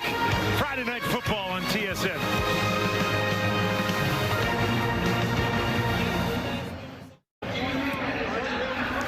Ryan Dinwiddie and his team down by 5, but certainly not going to roll over and go away. For more on that, let's go back down to Luke Wilson. Dustin, you just said it. That man we're just looking at, Ryan Dinwiddie, he's got these guys playing hard. They got nothing to play for, but they're pros. They're playing for their future in this league, and they got a great coach that's got them motivated. You only score 7 at the half. You come out, and Casey forces a fumble right away. There's tenacity here. He gets on it. The boys are obviously pumped. And then Daggy comes in. Look at this tight window throw. My goodness. You talk about ball placement. Unbelievable. You just drive the field, get another field goal, and all of a sudden, it's a 5-point game. We got a game on our hands here. So, again, I think you got to tip your cap to Coach Dinwiddie because the boys went in at halftime. They came out on fire. Yeah, no question. Ryan Dinwiddie is a guy who wears his emotions on his sleeve, and that transfers to the performance he gets out of his crew on game day. Harris, first First and 10. Hands it off to A.J. Ouellette. Up the middle. Hangs on to this one. Let's go back down. Let's talk a little bit about this moment for Luke Wilson and his dad. Game 3. Boys, you're in exposing New York. me. There he is. Yeah, there's a story here, boys. How awesome was that, buddy? It was unbelievable. My dad's name is Mike, and the story is that they actually wanted his father wanted to name him Mickey after Mickey Mantle, but my grandma wouldn't have it, so they settled on Mike. We are generational Yankee fans, so it was a little tough. They're playing the Jays, but it's pretty special to be able to share that with my dad. That's a pretty cool moment to be there, and you're there for the one good Yankee game too. Yeah, so you gotta take that. Yeah, we lucked out. We had the good Yankee game. Again, he was a former catcher in the Windsor area, so we got to watch a lot from behind the plate. So I'm happy that the Jays won to a degree, because you love the hometown team, but it did sting, Dustin. I'm not gonna lie. Now, it did sting. As you're down there cheering a Judge home run, did you not spend a little time in the Jays organization, buddy? I did, so that made it even a little more. No loyalty. No loyalty at all. I did spend about a month or so in extended spring with the Jays. So. We'll just pretend that never happened as a Yankees fan. Yeah, I was a little embarrassed, but again, it's generational Yankee fans here. Yeah, at the end of the day, Jays fans got the last laugh, so I think it worked out well. Yeah, you're born into that. Yes. Yeah. Well, it was an awesome moment for sure. Yeah. And A.J. Ouellette back into that Saskatchewan backfield.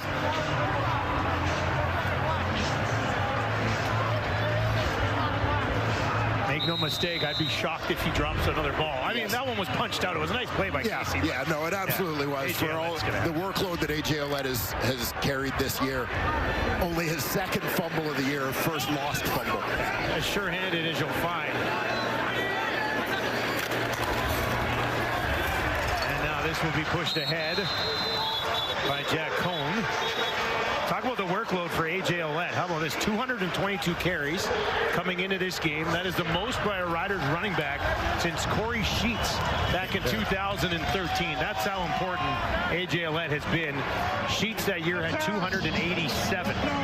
So he's got a ways to go there, but no shortage of touches for A.J. Ouellette. He's got 9 today. So he's over 230 on the year. And hoping that the workload pays off the way it did for Corey Sheets in 13. You can see it right up on the wall here at Mosaic, that 2013 banner. Well, this time found a little bit of space, pushes it ahead and down inside the 35. And yeah, there's got to be some flags coming here. You see some extra bodies, extracurriculars, multiple flags fly. Yeah, it'll be interesting to see if the flags go both ways or if Ricky Correa is the only one who gets flagged here. He took down a Rider lineman at the end of the play, but felt that perhaps some liberties had been taken with him earlier. Get a look right on the right edge of your screen. I think it was Furland he was tangled up with. That's Joe Wallace. Yes, it is. Sorry, my mistake. We have a 15-yard misconduct penalty against Toronto, number 95. First down, Saskatchewan.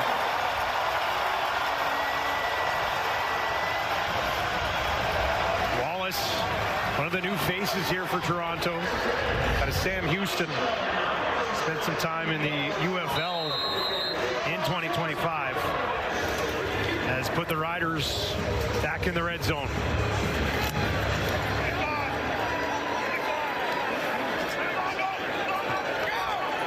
Those guys have looked after the ball, this area of the field so far this year.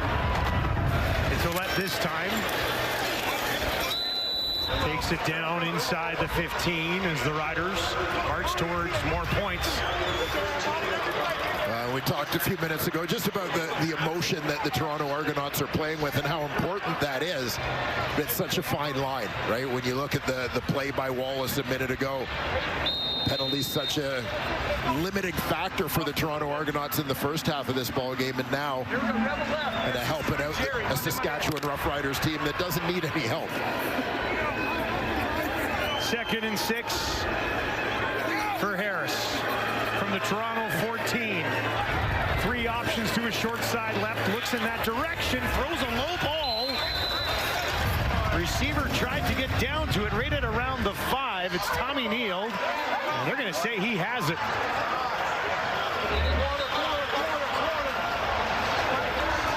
And Neal working back towards the ball. And I'm not sure if he got the elbows underneath, but I'm sure the Argos will be looking closely.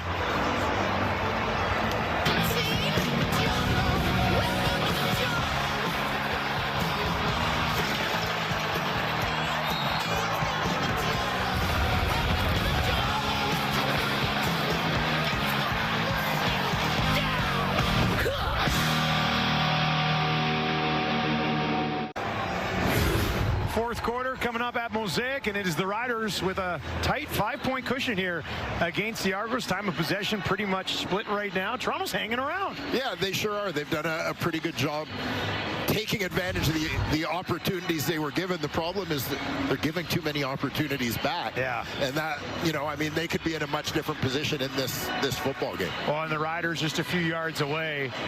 But Ryan Dinwiddie has challenged this. We gave you a look when we were going to break. Let's give you a couple more. It's going to be tough to really see. Yeah, this is the one that there's a flash there, you know, a frame or two in which it looks like the ball kind of gets between his forearms and hits the ground for a trap. The ball gets concealed there, but yeah, you could kind of see it underneath him when he rolled there. Interesting call coming up. Let's find out what it is. Toronto challenged the previous play for an incomplete pass. After review by the replay center, it is an incomplete pass. It'll be 3rd down Saskatchewan. Dinwiddie strikes with the review, and it'll be a 3rd down, and Lawther will come out to attempt another field goal.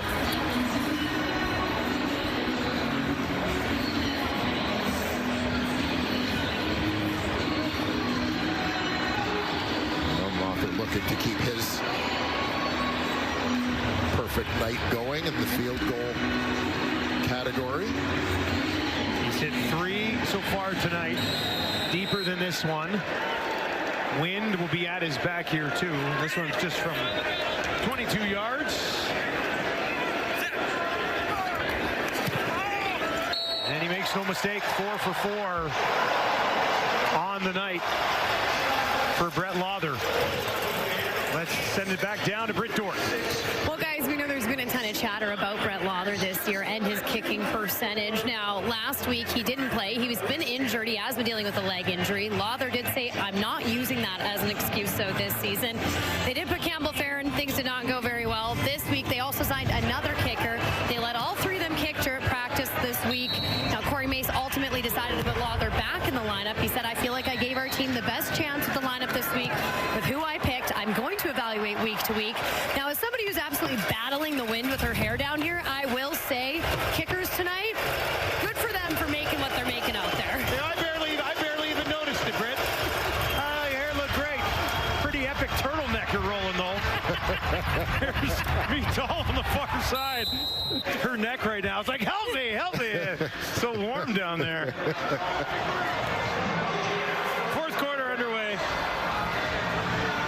You know, the Argos defense has held the Riders to field goals. Lawther's had 4 of them so far. Like, that's how it's not like their offense is keeping them in this game. Yeah. Their defense is allowing them to hang around here. Yeah, you heard Isaac D'Arcangelo talk to Britt about that at halftime. Defense trying to do their part to give the Owen a chance to get back in this thing or stay in this thing. 2nd and 1. Daggy. Brown to his right.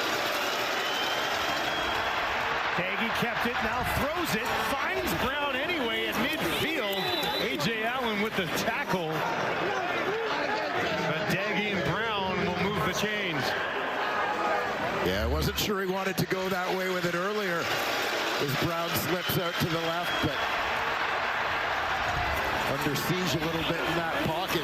Daggy does a good job keeping his eyes downfield and understanding.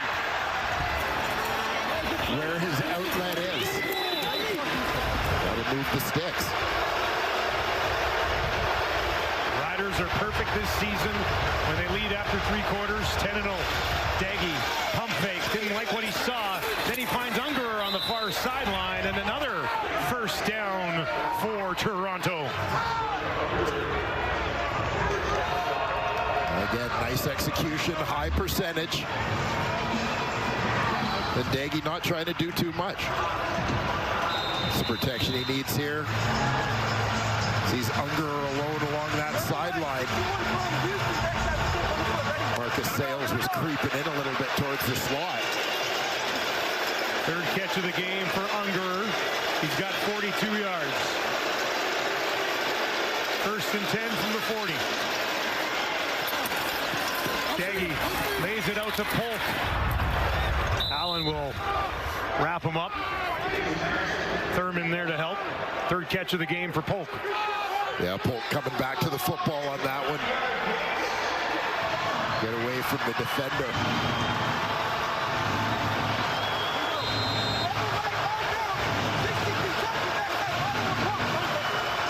Big second down here for the Argos as they try to at least reduce this one possession lead. Daggy, deep drop, gets it away as he's hit, laying out there and going and taking it away. Riders defense, they're going to say no catch. It was Sheldrick Redwine, didn't get there in time, and it'll be third down for Toronto. A rough night for Daggy continues.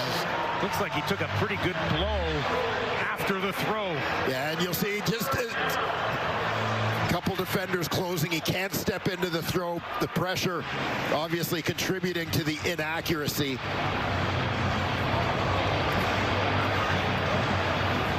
can see that one goes through the arms of Redwine. Little concerned as it looked like Daggy again grabbed his helmet. Took another one on the back of the head, didn't he? Ugh. Second time that's happened, and they took a hit to the head earlier. Karalahu knocks another one through. Argos back within 5 on the road at Mosaic. On at TSN.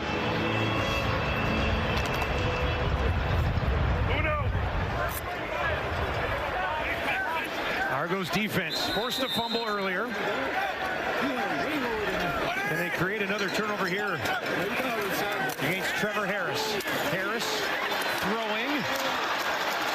And that'll be pushed ahead for a Riders first down. 11 yards back to Robustelli. But it's hard not to marvel at the fact that Robustelli, top of your screen here, the outside receiver. This is a guy who quit football because he was too small. And you see the size of him now. And a big target, strong runner, certainly not a guy who shies away from contact. But as a kid, stepped away from football for a number of years because he was undersized. Harris pump fake. Now lays one out there down the far sideline, and it is broken up. Benji Franklin there working against Robustelli.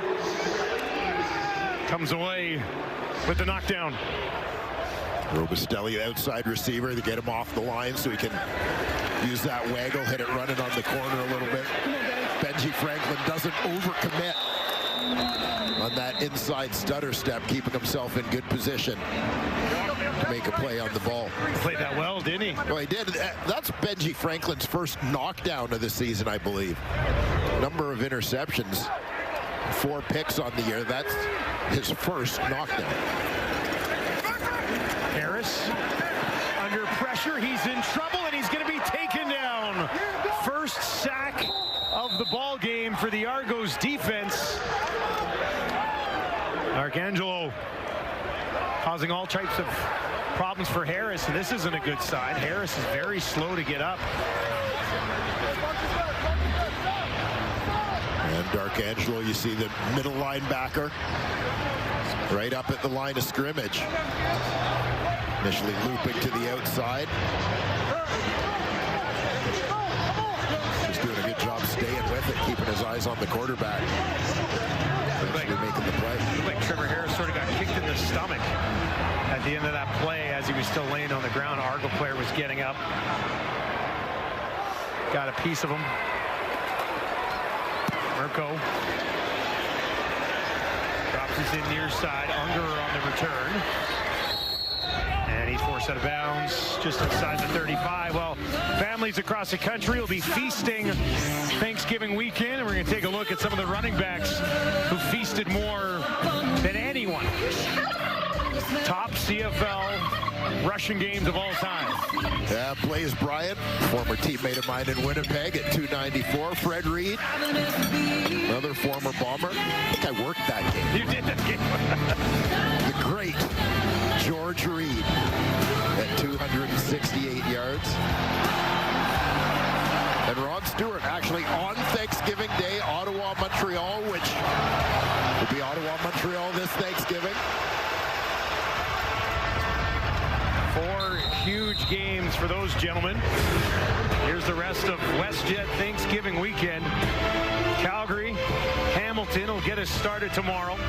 Winnipeg and Edmonton from Commonwealth. And then on Thanksgiving, Ottawa, Montreal. Playoff positioning could very much be decided this weekend.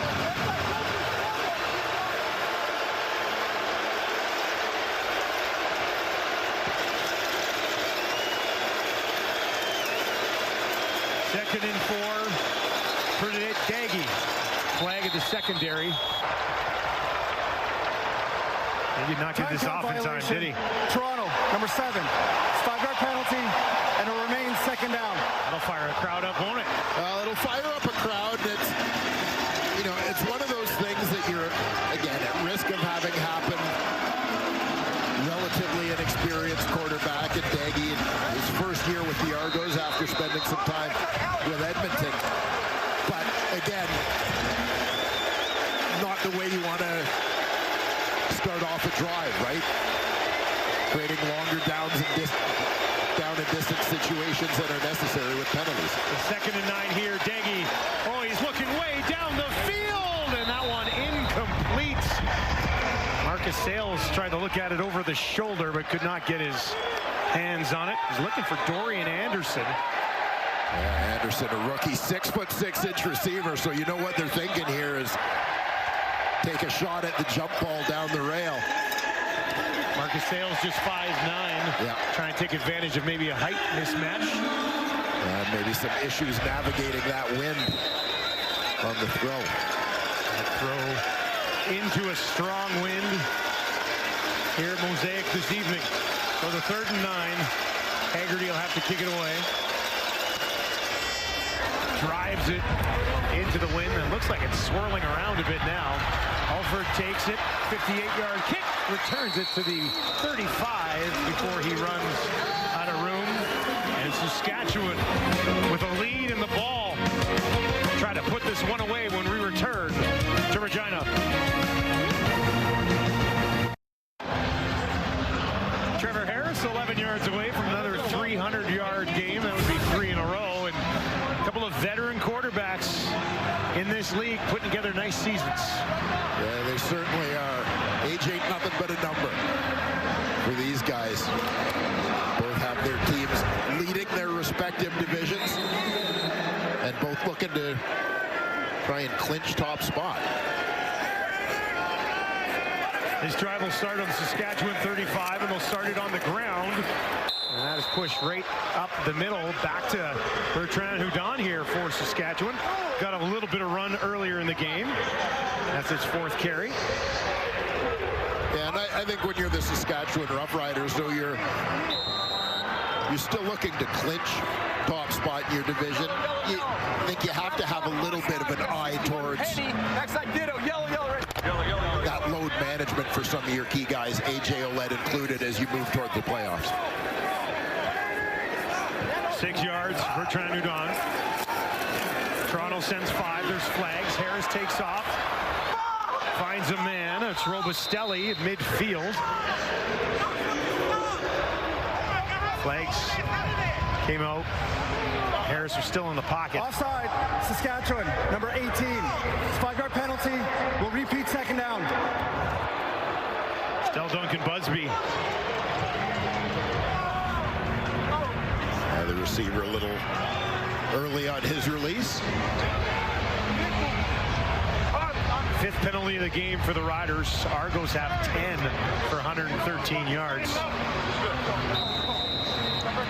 we go. We got Rebel left. We got Mo 60 hot. Diesel. Monday ready. Doesn't matter.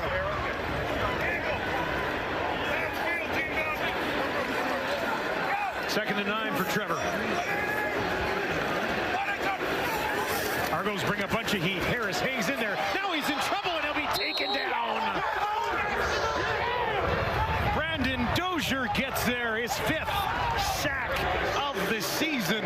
And Toronto will force the Riders to punt. And watch for Dozier. Kind of timing this up.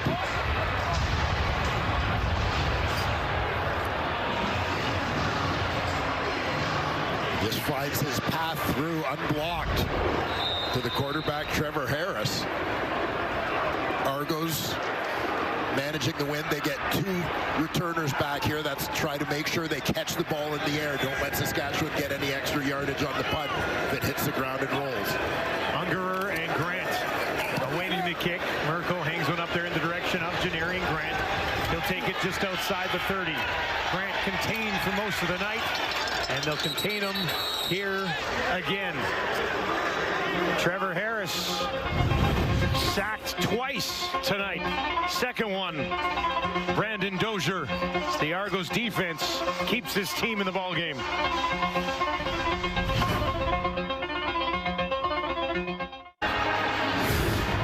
Well, 3 more games still to come here in week 19, but here's what the CFL playoff picture looks like right now. And after the Riders tightens up in the West, doesn't it? It certainly does. Fighting for position, the BC Lions making a tremendous run in this final third of the season. Lions on a bye this week. Daggy has the ball, down 5-6 to play. Finds Polk. There's a flag back by the quarterback after the catch, which would be enough for a first down. The catch by Polk. And that flag was thrown late. Which leads... Off the passer, Saskatchewan, number 11. 15 yards from the end of the play, and an automatic first down. Malik Carney. Yeah, Carney from the bottom of your screen. A little bump deep, unnecessary. Rough ride all night for Daggy. But this one moves the ball inside the Rider 45. Mac Mahan in the game at running back, standing to the left with Daggy. 3 options to his left, 2 to his right. Looks over the middle, now throws out to Herslow. Little slip, there's a flag that you saw fly as Herslow got back up. Still going, and eventually they'll blow this thing down.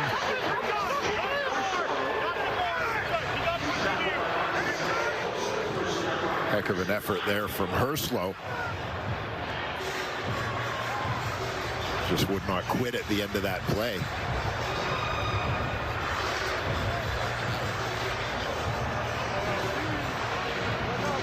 Illegal contact, Saskatchewan, number 32. 10-yard penalty, first down, Toronto. A.J. Allen and a penalty-aided drive for the Argos has them inside the 35. And you'll see A.J. Allen comes out wide. He's going to line up over top of Mackay Polk here. So he recognizes shifty receiver. He wants to make sure he slows him up a little bit on that release. But a little too much.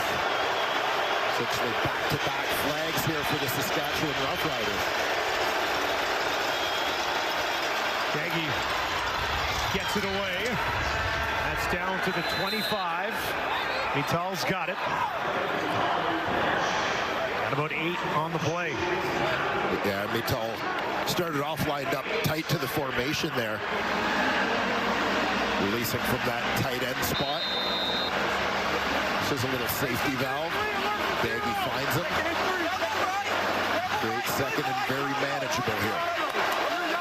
Daggy, after 4 interceptions last this week has looked after the ball thus far tonight. 20 of 28, 214, and a touchdown, no interceptions.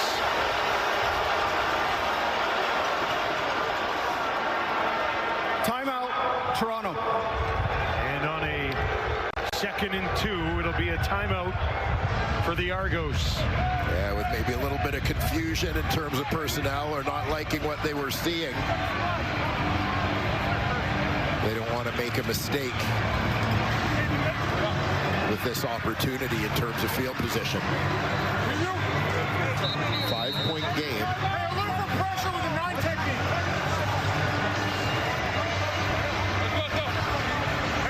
29 yards on the ground tonight on 8 attempts from Spencer Brown. McMahon has not attempted a rush in this game. He stands in to the left of Daggy on a 2nd and 2 from the Rider 25. Flea flicker. Daggy looking to the end zone. No! Oh, how about that? Dorian Anderson couldn't hang on. And it's 3rd down for Toronto. Yeah, they had the right call. Anderson gets in behind. They send 2 receivers deep. Anderson's going to be to the right side of your screen. Watch how everybody comes up. Anderson's in behind coverage, but against the wind, I think that ball, he can't push it out far enough to let Anderson run to it. He's got all the way to the back of the end zone. He can lead him with that football. Dorian Anderson is 6'6". You're not going to throw it too high. 3rd and 2. Daggy gets it away. Polk, no, incomplete. He missed him, and Polk couldn't recover. The Argos turn it over on downs. Mosaic. The crowd just loves it. A missed opportunity there for the Toronto Argonauts. I like the call on 2nd down. They were just unable to execute it.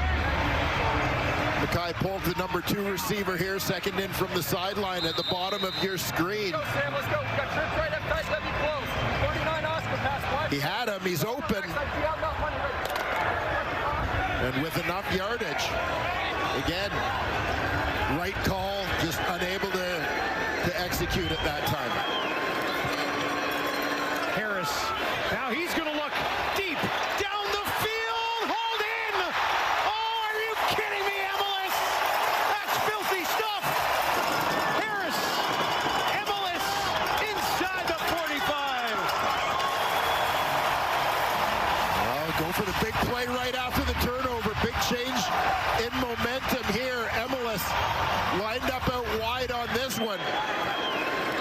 And Trevor Harris, no doubt, going there all the way. Emelis picks it off the nameplate of Delonte Hood.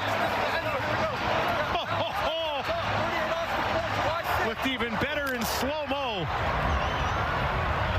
Harris, 6'5", 300-yard game of the season. Emelis has 142, 55th 500-yard game, or 300-yard game, rather, of Harris's career. Now they'll go back on the ground to A.J. Ouellette. They don't have Dante Myers. They lose Keyshawn Johnson earlier in this game, but they still have Samuel Emelis. 6 catches, 142 yards, and 1 sweet little dance.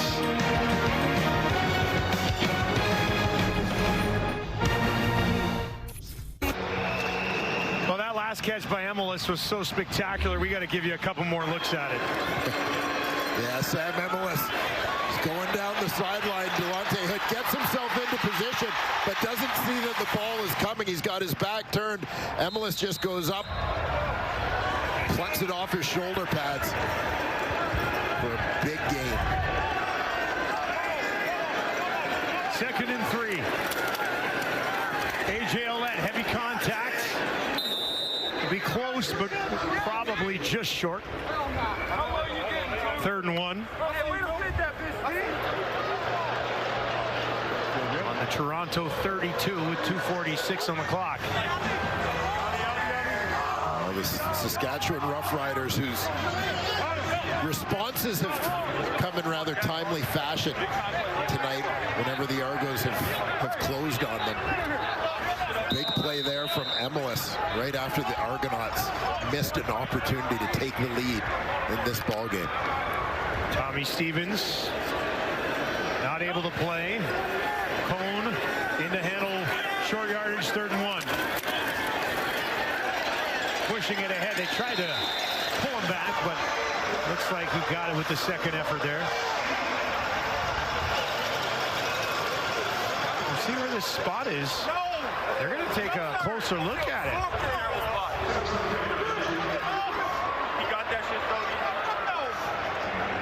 Well, you saw Cone kind of go into the pile and get bounced, then fight for a little extra ground.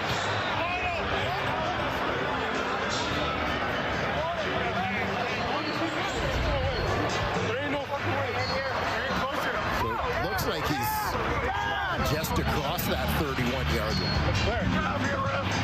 Is it enough? Oh, baby! It is not! Turnover on downs the other way. Cone comes up an inch, maybe 2, short of the first down. And you think about some of the very specialized things that teams in the Canadian Football League do in short yardage, right? And it's because these situations are so critical. You know, when you think about a guy like Tommy Stevens being such a niche player, so to speak. Saskatchewan is challenging the previous play for the spot of the football. Play will be reviewed. I don't think you can get a look in that overhead shot that we've got. Yeah. I mean, it's funny, when we first looked at it, it looked like he was there. Spot comes up just a couple of inches short. They showed that overhead look here at the stadium. The whole crowd lost their mind. And Corey Mace decided to throw that challenge play. They needed the 31-yard line for a first down. Yeah, and again, so I mean, you can see where that 31-yard line is to start the play.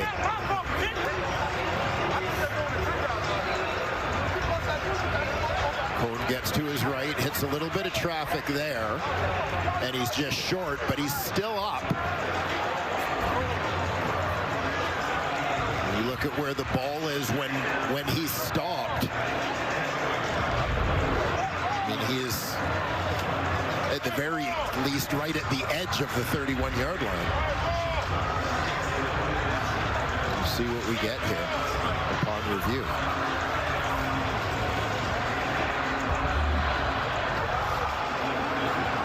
Here's another look at it. May get a better indication here of. Now, what I think they're saying is that he was down. Yeah, he was down. The extra push that we saw from above, isn't going to count. They're going to say he was down right there, as opposed to that where he clearly gets to the 31. Yeah. This spot might be dead on, actually. So again, Mark, that's the line you're looking for.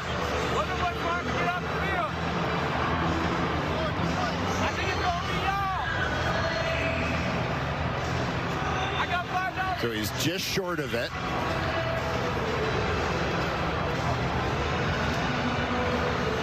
And yeah, I think the argument is that he's down right there, right? Yeah, he's down before he actually pushes, is able to push across that line. He's just short.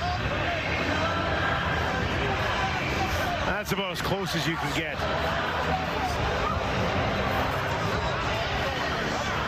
All right, they're going to re-measure this after an adjusted spot.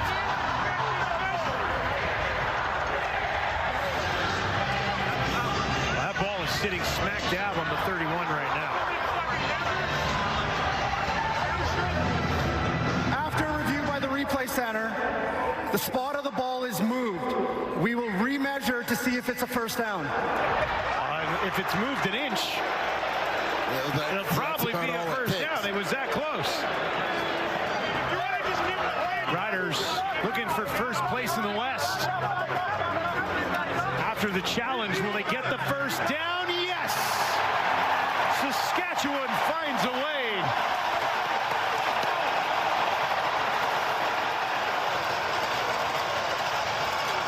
Guess that's why you take another look at it. Yeah.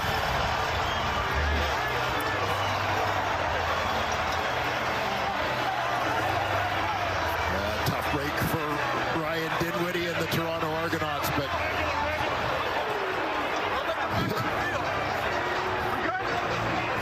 a sigh of relief from Jack Cole.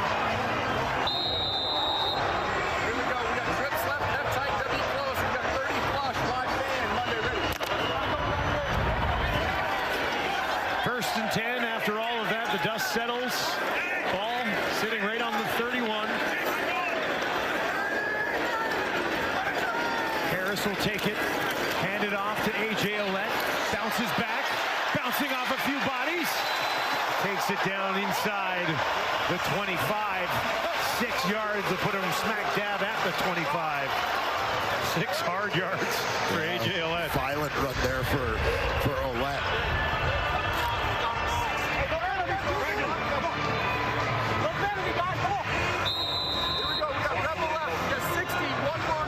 Sixth play of this drive, a big one from Emilus. Flipped the field after a turnover on downs at the other end.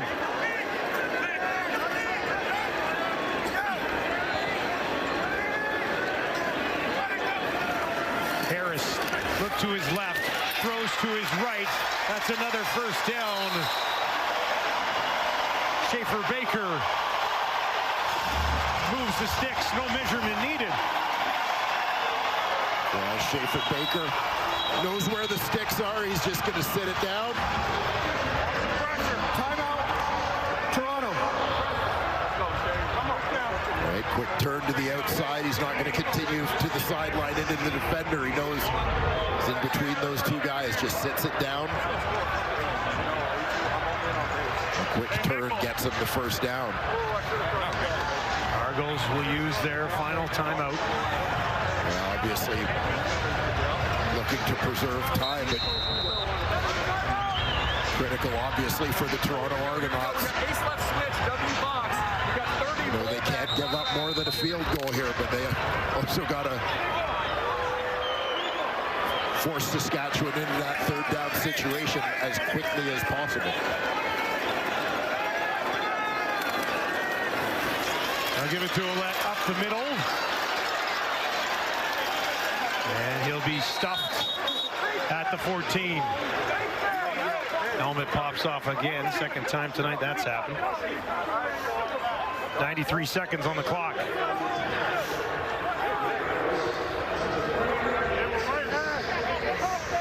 You can't let Corey Mason, the Riders, get another fresh set of downs here. The Argos need to get the stop. Saskatchewan running strong here. Ouellette moves right of Harris over to the left. Harris now, end zone, and that is incomplete. Was looking for Emilus. Couldn't find it that time.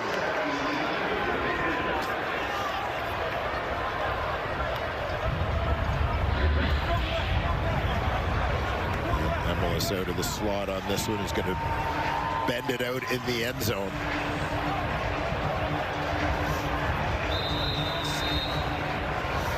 Just beyond his fingertips. Like a little bit of a stumble coming out of the turn and couldn't get there. Lawther, 4 for 4. This one straight away, 22. 5 for 5 for the veteran kicker. 8-point game. Daggy's about to get it back with 66 seconds left. No timeouts. See what he can put together. Daggy, who led a game-winning drive. He came on in relief of Nick Arbuckle against Edmonton a few weeks ago. Led a drive that led to a Liram Hairulahu walk-off field goal. This time he needs a little more. Touchdown and a 2-point convert with just 1:06 on the clock. So big test for the youngster. That wind will be blowing at the back of Lother.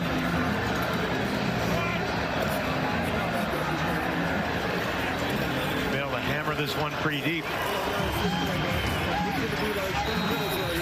Arian Grant stands back at his 5. Looks like McMahon back there as well. Couple of options. Lother will smoke this one away. McMahon takes it just inside the 10. Back to the 20.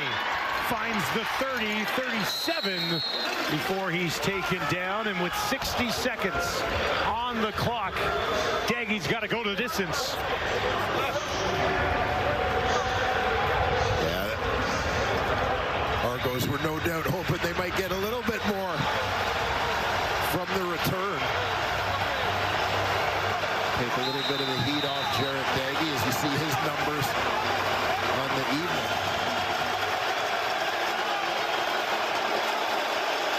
Riders wanting this crowd behind the defense. They'll come to their feet at Mosaic with first place looming here in the West. Procedure. Toronto, number 61. 5-yard penalty. Remains first down. 12th penalty of the game for the Argos. And you can hear the level of crowd noise increase immediately. Making life difficult for this Toronto Argonaut offense. Get in a no-huddle type situation, and your communication down there at field level is so important. These fans will do whatever they can to disrupt it. Daggy, deep drop, gets it away, over the middle, intercepted, taken away at midfield. A.J.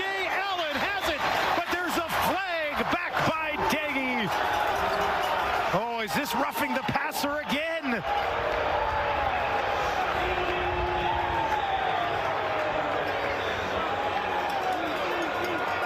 We wait for the call from Justin McInnes.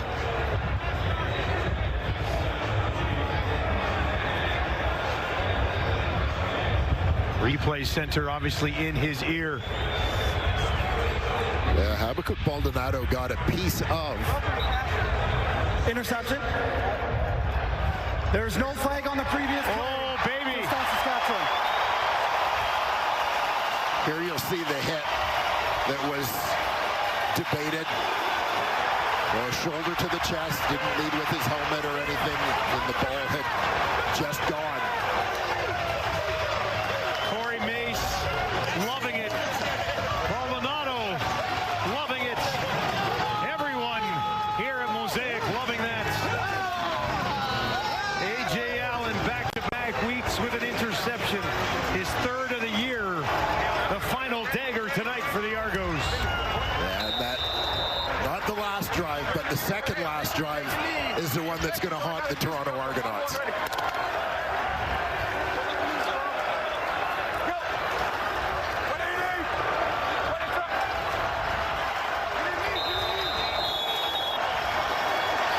Let's get it. Got to figure out what's going on with Wilson's game ball. Let's send it back down to Luke. Dustin, I got to give it more of a season ball to head coach Corey Mace. I mean, it's his second year. First year, they're 9-8-1. In his second year, they have this season where they clinched already with 2 weeks to go. And he's also a defensive coordinator. And their defense has been stellar all year long. And you saw it again tonight. Huge plays at huge moments. Very, very physical. If you're a Saskatchewan Roughrider fan, you got to be pretty thankful you've got this guy in your building right now, because he's clearly got this team rolling. It's a huge win. It's a huge season thus far. I know they got a lot of things they want to accomplish, but I'm giving my game ball to that man right there for the unbelievable job he's done with this program. Fitting game ball on a night that they're going to clinch the West, eh, Dwayne? Yeah, absolutely. Corey Mace. We have had plenty of opportunities to chat with Corey over the years, whether it's been as player, assistant coach, now head coach. And you can recognize where this is a pretty easy guy to follow. And his Saskatchewan Roughriders have followed all the way to the top of the West Division. About to move to 12-4, 6-2 at home on the year.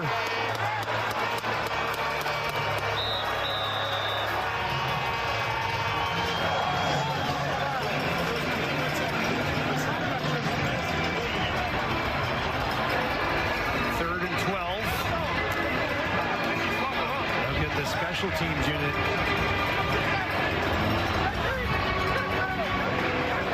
Back out here. Urko awaiting this snap. Janarian Grant runs back. We'll wait at the 5-yard line with 8 seconds on the clock.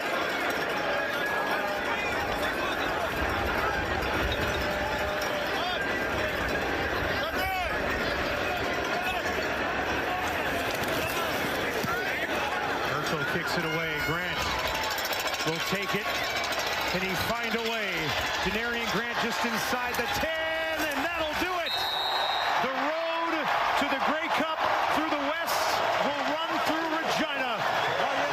Saskatchewan first place, 27-19 the final here at Mosaic.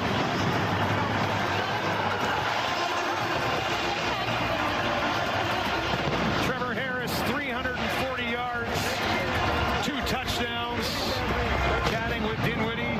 An Argos group that had already been eliminated coming in, but put up a good fight. Yeah, you knew the Toronto Argonauts were going to give the Riders everything they had. These two guys coached together for a number of years in Calgary. Ryan Dinwiddie brought Corey Mace to Toronto as his defensive coordinators. They've been through much together, so a nice moment there as they exchange words after the game. Nick Arbuckle, a great season for the Argos, unable to go tonight. And the head coach of the Riders, Corey May, stands by with Britt Dorr. Corey, you tell us the goal every week is to go 1-0, but this 1-0 officially clinched you first in the West Division. How do you feel? Just so happy for the guys, happy for our fan base. Rider Nation, we're going to be able to host the West Final here.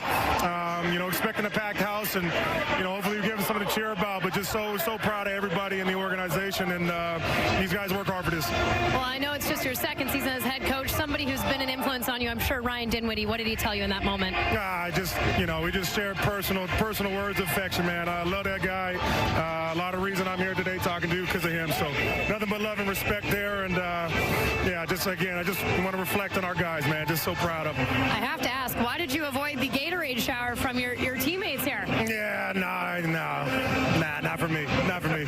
All right, well, 2 weeks to go in the season. What do you need to see from this group? Listen, there's a lot we still need to improve on. So we'll tie the tape, and we'll keep pushing on. And the goal still remains the same. We got a game to win next week. Thanks so much, Coach. Congratulations. Micah Johnson just needs to be a little bit sneakier with that Gatorade, doesn't he? Yeah, heck of a stiff arm delivered by Coach Mace there. But listen, he has earned the right to have whatever level of celebration he wants. Terrific season thus far for the Saskatchewan Roughriders, and obviously they look to continue it. You come into the season, first goal, you want to clinch a playoff spot. Secondly, you want to clinch a home playoff game. Third, you want to clinch a bye. Those have all been accomplished for the Saskatchewan Roughriders at this point. Now you want to maintain momentum, maintain health, and get on to the playoffs. 27-19, the final here for the Riders. They clinch top spot in the West, and they'll have to win one game at home to book a ticket to the Grey Cup in Winnipeg. A fantastic Friday night for those in attendance at Mosaic as Saskatchewan gets the job done.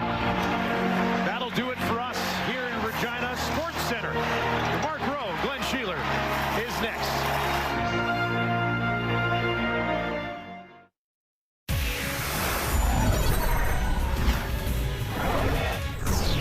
Hi, everyone. Welcome Welcome to Sports Center. Mark and Glenn with you. How about Corey Mace with a stiff arm on the Gator? I've never seen that from a coach before. He wants bigger things before a Gatorade shower. I get that, but there is reason to celebrate. Yeah. You think last year the Roughriders went to the West Final, lost to the Blue Bombers. This year they'll get to host that game. Yeah, so the West will go through Saskatchewan. First time since 2019 that the Riders have clinched that first seed in the West. They'll get the bye, of course, in the first round of the playoffs.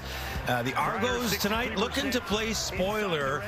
Came in dropping 3 straight games. They were eliminated from playoff contention last week. First quarter, Trevor Harris passes to Joe Robustelli. Gets in for the score. Harris gets his 23rd passing touchdown of the season. But they would miss the 2-point attempt to take the 6-1 lead. Under 2 to go in the half. Harris passes it off to Samuel Emelis. Check out this catch. Somehow getting his toe in bounds. The Riders came to play tonight knowing they can clinch this division for the first time since 2019. They would settle for a field goal, though. Third quarter, Daggy threads the needle here to Dejon Brissett for the touchdown. Brissett has the 4th most receiving yards by a Canadian this season. Cuts the lead to 2. Following drive, though, Harris passes to former Argo Tommy Neal for the touchdown. Quite the celebration as one of his old linemen tackles him to the ground. The Riders take an 8-point lead. So we go to the 4th quarter. 4 minutes to play in the 4th. Argos cut the lead to 5, but Harris passes this one to Emelis. He makes another amazing catch, one of his 6 grabs for 142 yards. Harris had 340 in this one. 3rd straight game he's done that. Couple of touchdowns, no interceptions. So the Riders take care of business and lock up top spot in the West. They'll host the division final in November. Saskatchewan also improves to 7-1 against the East Division this year. So if they make it to the Grey Cup, I think I like their chances. That, of course, unless a Western Division team crosses over and makes it as well. The Riders, they've been locking down leads all year long as well. Now 10-1 on the year when leading at halftime. To wrap this one up for us, let's go down the hall to Kate Burness and the panel. Alongside Enoch Mwamba, Davis Sanchez, Milt Stiegel, and the Riders officially on top in the West. And look, this wasn't a dominating victory by any stretch of the imagination, and I think a lot of us maybe thought it would be with what's happened with the Toronto Argonauts this season, but a win is a win, and what they've done this season is certainly impressive. And Milt, when you're looking towards the postseason, and you have a couple vets on this team too, it is going to be so nice to have that bye week, you know, getting ready for the postseason and hosting the Western Final and also playing at Mosaic, where they have been so successful this year. Yeah, these Riders now are taking a deep sigh, breath or whatever, saying, okay, now we're in a position where we can get to the Grey Cup. The only game we have to win is that West Final, November the 8th, right here in our backyard, and we can get that done. We have some veterans, some older guys, or even some younger guys who are banged up, and we know now our next meaningful game is almost a month away. So that bodes well for them getting to the Grey Cup. Let's be honest, the easiest path to the Grey Cup is just that one victory and they're in. And you see their head coach, Corey Mace, was not happy or satisfied with what's going on. He gave him the stiff arm, and you can't be mad. He said, I don't want that Gatorade shower. I want that Gatorade ice bath, which would happen if we make it to the Grey Cup and win it November 16th in Winnipeg. So excited for these guys to see what they can do. Corey Mace, we know how great of a head coach and defensive coordinator he is. So it's going to be interesting to see if they can finish this thing out. Yeah, Corey Mace, 2nd year as Riders head coach, gets them to win the West, host that playoff, that Western Final. They have a team in Regina that it might not be the most. I love this. We laughed about this, but look, what's he saying? He's like, this is not. We didn't win the Grey Cup. We just did the first thing we need to do. I love that from Coach Mace. But they have a team, and there's other more explosive, talented offenses in this league. Tonight they weren't that impressive, but they do having home field. They have #1 defense. They have a running game, and now you have to come through maybe the toughest place in the league to play. That formula, that recipe is one for success, and they have a clear path to the Grey Cup now. Yeah, absolutely. You look at there's a reason why Corey Mace did that as well. I think all of the Saskatchewan Riders fans are kind of anxious right now. Yes, they've seen their team be successful late in the season and have really good records at the end of the season, but when it comes to the playoffs, they have some reservation and hesitation. So they have a little bit of trust issues, but this is a team that they can put their faith in right now. And especially having this bye week is going to be so crucial for this team They're going to get a lot of the guys back. It was good to see Schaefer Baker back in the lineup. Emilus looked as good as ever, and A.J. Ouellette looked as physical as ever. So they have all their weapons back. They're going to be healthy to get into the playoffs. It's going to be a showdown for sure. So we know the Riders have won the West, but still a lot to be decided in this division, and maybe a little more clarity on Saturday with Calgary, Winnipeg, and Edmonton all in action.